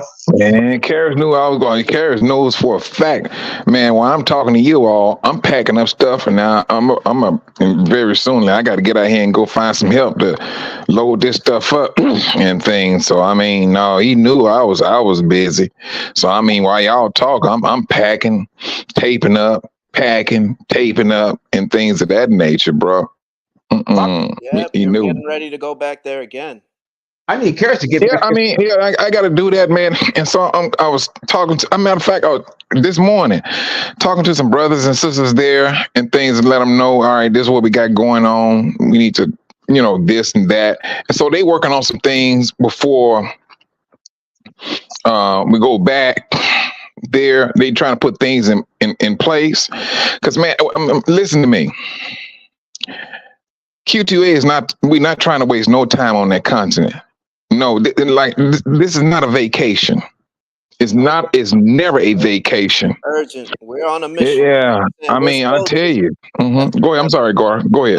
No. I was just no. You're right. We are on a mission. We're not going there to, you know, get our tan on or, you know, see sights and be tourists. We're there to help and work and try to, you know. You know, it's in the name. We're on that quest to unite Africa. Yeah. And you know what? But I have found out that it seems when I was there the last time. Well, no. When the information that's coming back, you know, from phone calls and things, that a lot of these restaurants that's there in Tanzania on the ocean and thing, or the Indian Ocean and things, they're suffering. And then they're not as busy as they used to be. And now one of them we did run up on, and he had that up for sale. That thing was $70,000. Well, see, you know what you need to tell him to do, Michael, brother Michael, and it might not be a good idea. In fact, no, never mind, because I don't want no blood on my hands. I mean, you know, so I ain't gonna, it's nothing. What are you about to advocate? No. Go to the North Sea and do your fishing there. I mean, it's probably the most dangerous body of water in the world, And if you believe in the galaxy, probably the Milky Way galaxy, but go to the North Sea. And there's plenty of fish to be caught there because that's like around the I know it's not around the Flemish area, but it's like off the coast of Norway or Sweden, one of those Scandinavian countries. But it's a very violent sea. But if they go there and bring stuff back from the North Sea, I mean, I guarantee you that stuff will sell, and they will. I'm, I'm just saying, but don't listen to Rojo, because if somebody go out there and drown, I don't want that on my conscience. I don't want nobody come on Roach, they listen to you. You know, their partners, their partner boat made a good bounty, but the other boat lost a whole crew.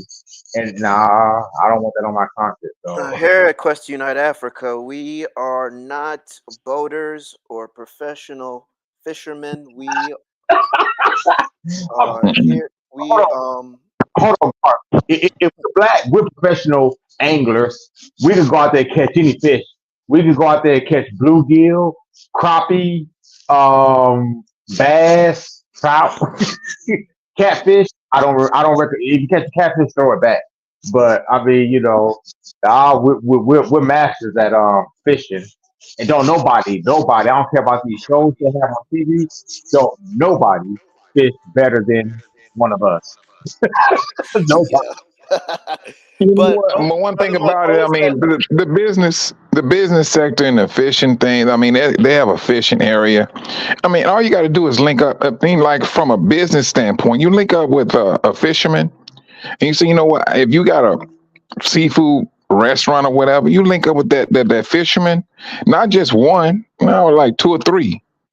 And you buying what they caught or whatever, and you take it, process or whatever, and get it ready to sell and things of that nature. I mean, there's plenty of boats out there. They be doing that's what they do.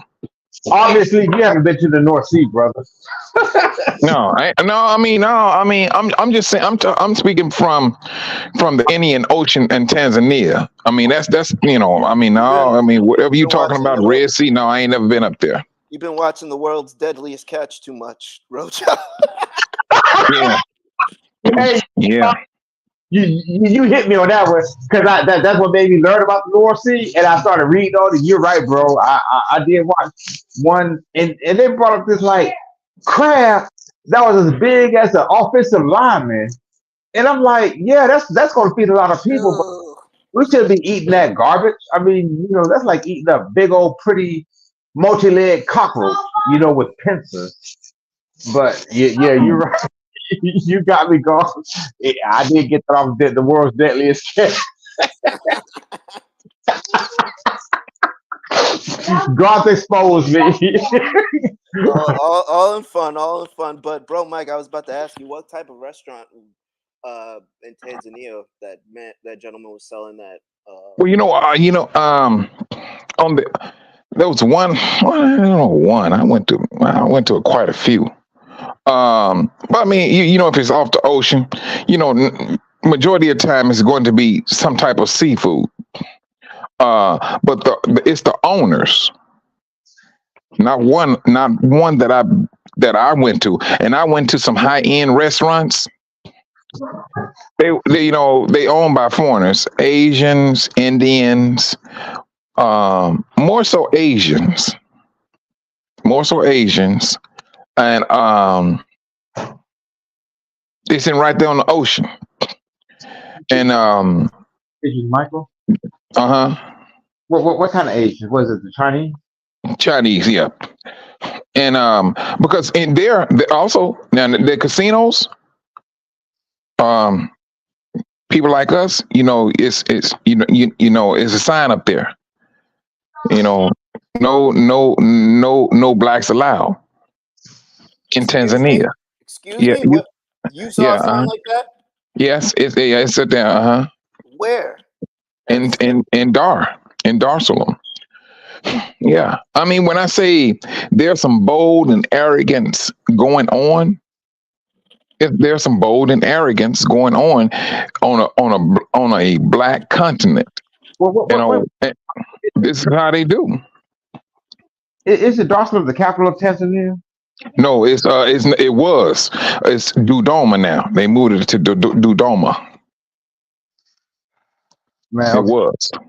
Did Yeah. that the last time I was on here? I mean, because I don't know if I did. That Burkina Faso, they're arresting and giving people 25 years who speak French. I mean, let me tell you something. I mean, 25 years, I don't know, but I'm gonna say this. They're trying their best to get rid of the residue of the colonizers. That's what I'm seeing. I'm seeing that. They are trying their best to get that out their system. And quiet as it's kept, here in the United States, we're doing the same thing.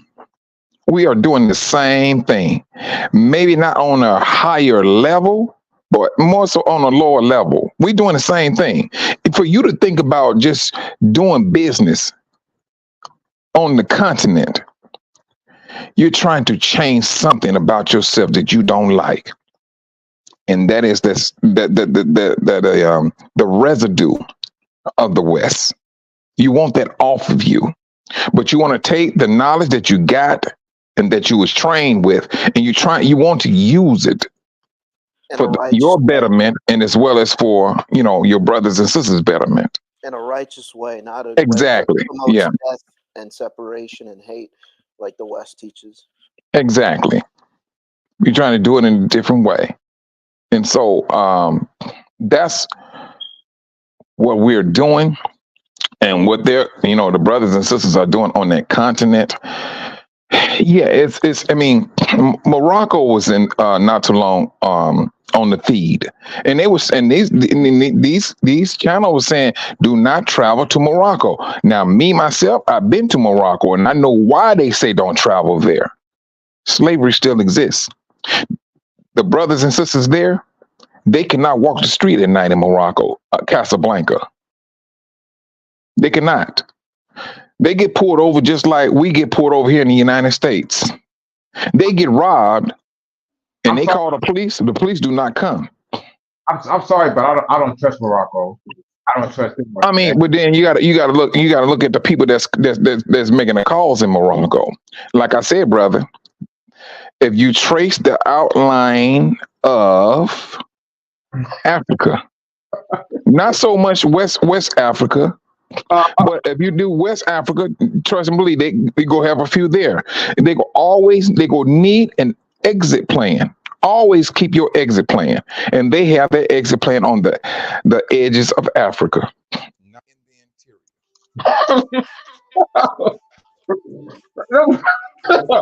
That's one thing I like about you, Michael. You always have a logical comeback for anything. Like, can't nobody really just get under your skin like that. I mean, but really, do you trust Morocco? I mean, honestly, like seriously. No. I was in Morocco because I went there on business, and I was like, no, I can't, because it was some training thing, and I'm like, I'm not gonna train these people. There was not African in there, and he could have been Muslim. I mean, Islamic. He was still disrespected. Now, I mean, because when I got there, I hooked up with the brothers there, and they did not allow them to talk to me. The brothers, they was like, you talk to us. What's the reason they won't let you talk to me? They I mean, I don't know what it is. I mean, well, when I opened up my mouth, they knew I wasn't, from Morocco. And so what had happened, and when I say disrespectful people, I was at the airport. This little old lady, she had to be like 70 years old, and she was all up on my heels. But there was a sister, she may have been 6 feet away from me, standing to the right side of me. And this lady here behind me, she kept on like, she's trying to figure out, what's the holdup? But she was doing all this heavy breathing behind me. And so I looked at the sister, and the sister looked at me and she started smiling and laughing and putting her hand over her mouth. I'm like, cause I'm trying to figure out what's going on. So the sister, she been there before. So she comes over to me. She said, brother, just say, she said, all she said was, she said this to me. She said, open up your mouth and say something. And she go bag right up off of you. And I was like, okay. And so the sister went back. And so I stepped up a little bit, sort of, to have some space between me and that lady behind me. And so she came right back up on me. I was like, dude, what is your problem? And when she heard my voice, man, when she stepped 10 steps back. She stepped 10, and I'm telling you, they will walk right in front of you and step in line, and they go get serviced. If they did not hear my voice, they're right there and did. I seen them do it. Their respect for people of color is so low, it is unbelievable. And you'll be surprised how a lot of our sisters there are serving as maids in their homes and at the same time being raped. Do you know that they're there in Morocco and they said, they want to go back home. They got to go home to visit. So this is the thing. If you're there and you want to go back home to visit, you got to get a round trip ticket off the top. And you got to get permission from your landlord. And you got to pay your rent up a month ahead of time, showing that you go come back. I'm telling you, I was there to witness that. I was there. It's something else. And now Morocco just did something last week, and they showed their disrespect towards blacks, and they got all on YouTube saying, no, do not travel there and things of that nature, which I knew exactly what they was talking about. Well, I remember during the World Cup that they were like the first. They were like the first African country to advance to the finals in a while or something of that nature. And then the population came out and said, we're not Africans, blah, blah, blah. They wanted to disavow from being African, which is hilarious. But wait a minute. Say it again. Say who wanted to disavow for being African? The most of the population, when they were deep in the World Cup, there was contention about them calling themselves African, because they were technically one of the first African countries in a while to go far into the World Cup. Soccer? Yeah, soccer. Like that was like 2 years ago. All right, but I'm saying, but they black?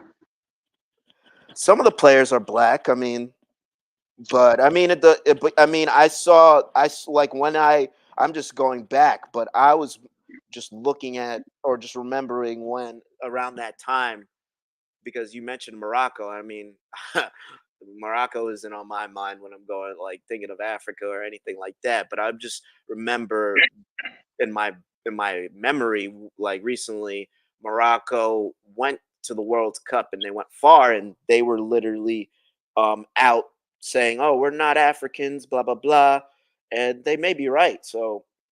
I mean, granted, if they Arabs, all right, don't be black. Ain't nobody gonna force you to be black, but trust and believe.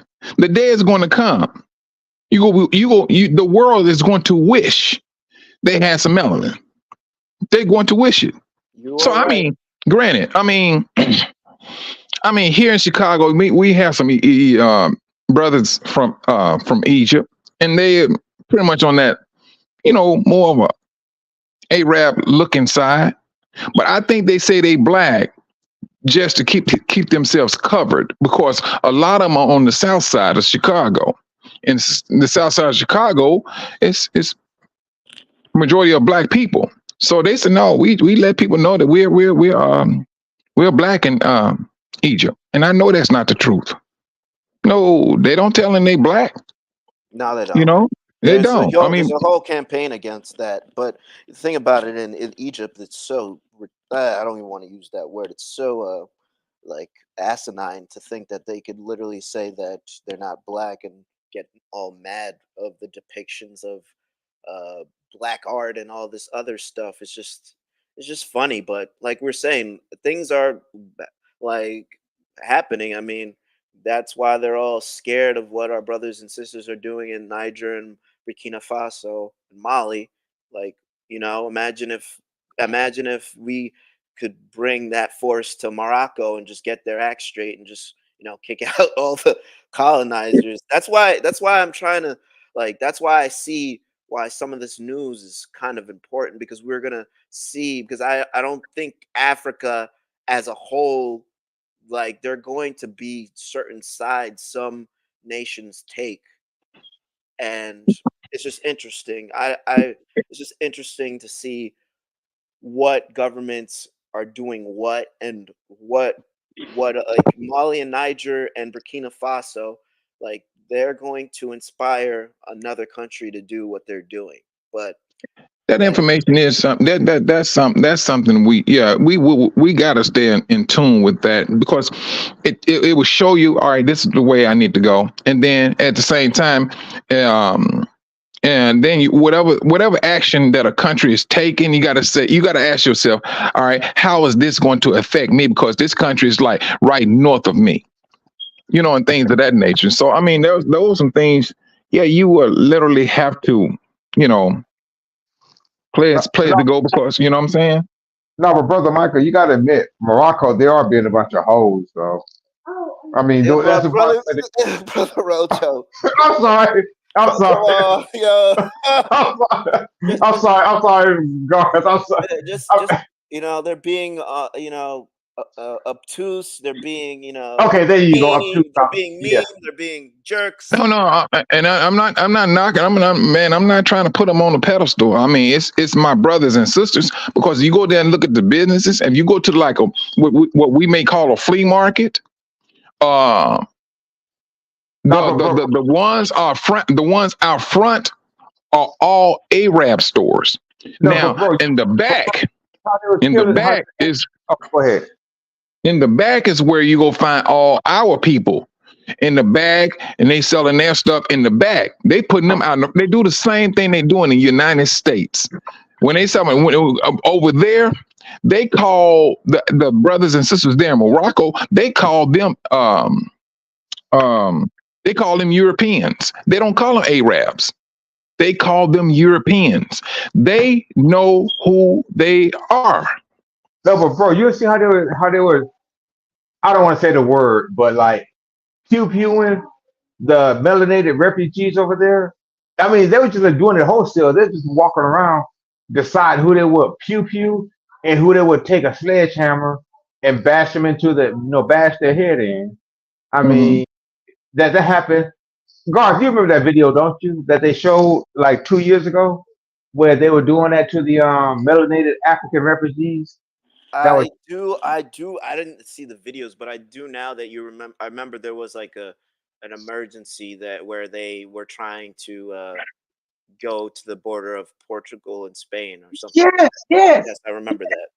It's right there. I mean, and that's why. I mean, if you got to be in a position to be in a position to be suffering a whole lot, that you're willing to cross the ocean to get to a But land where you can try to better your lifestyle or whatever situation, and that's what our brothers are getting caught up in. I mean, they trying to make that trip and get bro, over there and Well, take care of their but family. That's what that it boils down. the funny thing is that now that you say that, because now the West is reaping what they sow. Now, especially this nation, they wanted to, kick people out of their homes and, take their resources and force people to migrate for a better life in their country. But now that they don't have the same control, and now that all the resources are spread thin, they don't want those same people back, or they have a problem with people coming into their nation. I just find it funny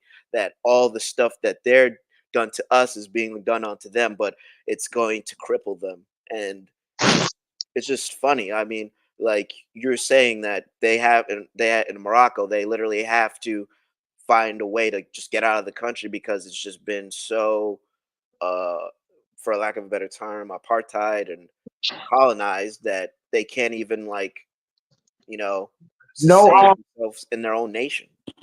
no, brother, Garth, you're in New Jersey, so I don't know the extent of the illegal alien crisis, I'm sorry, migrant crisis over there. But in New York, Illinois, and Michael, you can attest to this. Well, yeah, New York is where, I mean, my cousin lived in Harlem. I went to No, New York in the summertime. It was terrible. It was But bad. when they put those migrants in the Alabaster neighborhoods, all of a sudden they had a problem with it. They had to, those migrants had to go. It's only when they come into our communities, into our neighborhoods, if they, because they're the ones who are railing hard for it. We care. They come to the strong arm of the United States. Okay, they made it here. Take them into your homes. Let them move into a house next door to. Excuse me. Popcorn is choking me. Let them move into a house next door to you. Let them move into your hotels in your neighborhood, your affluent neighborhood. Now they're having protests and begging the police to push them out. So I mean, all of that is fugazi. And just like I look at that with back to the Morocco thing, they were letting people that look like them through the gates and getting into Spain and Portugal. But whenever it came to us, we were being laid down on our faces and executed. And I just have a problem with that. See, I just can't let that go. see how it's all encompassing. I tell you how they treated the African um, immigrants in Ukraine. You know, all these things are coming back, and it's just all reversing and uno You know, reverso. I'm gonna say this, and I got to get off. I'm gonna say this, and I'm gonna Yeah, get off. I was about to say, time It's those papers you for the know, parents growing to up as yeah, all right, growing up as a child, um, and I'm gonna equate this to the continent. My uncle, um, he called himself a so-called pimp. That's what he called himself. I ain't gonna lie to you, he did. Tall, skinny, and you know, he was always beating up on women. And I always ask myself, I'm like, but I never seen him fight a man. Never seen him fight a man. And he would talk. I mean, he didn't too much. We didn't too much interact. You know, I just looked up at him. You know, I'm a child. I'm just looked up at him and everything. But all in my head, I always said he never got into a fight with a man. But he was knocking these women around every time. Every time we went over our father's house, me and my two brothers, he had some woman over there, and he calling her out her name and so, and just slapping her around. And I'm just like, hey, come it. He ain't fought a man. But one day, he was slapping this woman around, and he was beating this woman up. And the woman, and at this time, I was like a teenager. I was just becoming a teenager. And she was in fear of her life. Grabbed that knife, a butcher's knife, put it through his chest, and broke the handle off in his chest. My father seen that. He went there to go help my uncle and things of that nature. Killed him. You reap what you sow. The same thing has happened with Africa. They tired and they coming out swinging. They getting all type of strength, just like that woman did. She did the same thing. She got tired of it. And she had to make a decision. It's going to be her life or his life. And now we're seeing exactly what type of life the brothers and sisters on that continent is looking for. If some country got to freeze, they go freeze. Because it's getting down to that. It's down to that particular scenario. This is where we at. This is where we at. It's going to be either you or it's going to be me, because the world has taken so much from the continent. It has, and it's shown its deep, deep disrespect for the brothers and sisters on that continent. This is what's happening right now as we live. Granted, and going back to the lady, no, my family was talking about going after the lady and all this stuff in there. I said, I'm not touching that woman. I seen my uncle do all that dirt. Because if that was my mother, my uncle, he would have called a couple of L's. A lot of them. And that's how I look at it. But when that lady went to court, the judge said no, self-defense. And like, okay, I understand. But so I take this and I apply this to what brothers and sisters are waking up to. They tired. And if you keep on messing with me, you will eventually kill me, take me out, delete me. No, this is about survival now. They have already tried to kill us spiritually, you know. Yes, so, and that's where we at. But I'm on that note, man, I'll just get out of here, Garth, and okay. Thank you. I will talk to you later on this morning. All right. Thank you for coming on the stream, bro, Mike. I really appreciate it for my first stream. I definitely needed your commentary and help, and it was much appreciated. Thank you. All right, you're welcome, brother. You all be safe, and to the brothers and sisters in the chat, stay safe out there. Stay safe, and hey, let's stay in love. Shalom, bro, Mike. Shalom, brother. I'll talk with you, Rojo. Okay, yeah. We really need to get together and do that for real. I mean, on TikTok. Okay, now I touch bases with you. All you right. got my number, right? Yeah. No, I don't got your number. Send it to me in the email. I have bro Karis. No. I'm gonna put it in the chat. Okay, and I'm gonna copy it before after I give my final comment. I'm gonna hang around so I can copy that number and save it in my phone, and I'm gonna take a look. All right, I just put it in the chat. All righty, man. Oh, hold on. Y'all be safe out there, bro. All right, bro, Mike. I'll talk to you later. All right, shalom. Shalom. Okay, I'm gonna give my final comment. Okay. Yeah, look here. Me, you, Brother Garth, Brother Michael, and Karis need to get together, like really, and on the panel, and probably take out a couple of minutes, to have someone ask a trivia question to see who could get, the pass to do the webinar. So I'll leave that to you and Karis because y'all are better contact than, because y'all are part of Q2UA. But okay, with that being said, sisters, listen. I mean, for some reason, a lot of y'all didn't listen in 2020 when a lot of us brothers said, stay out of those yellow shops. You know what I mean when I say that.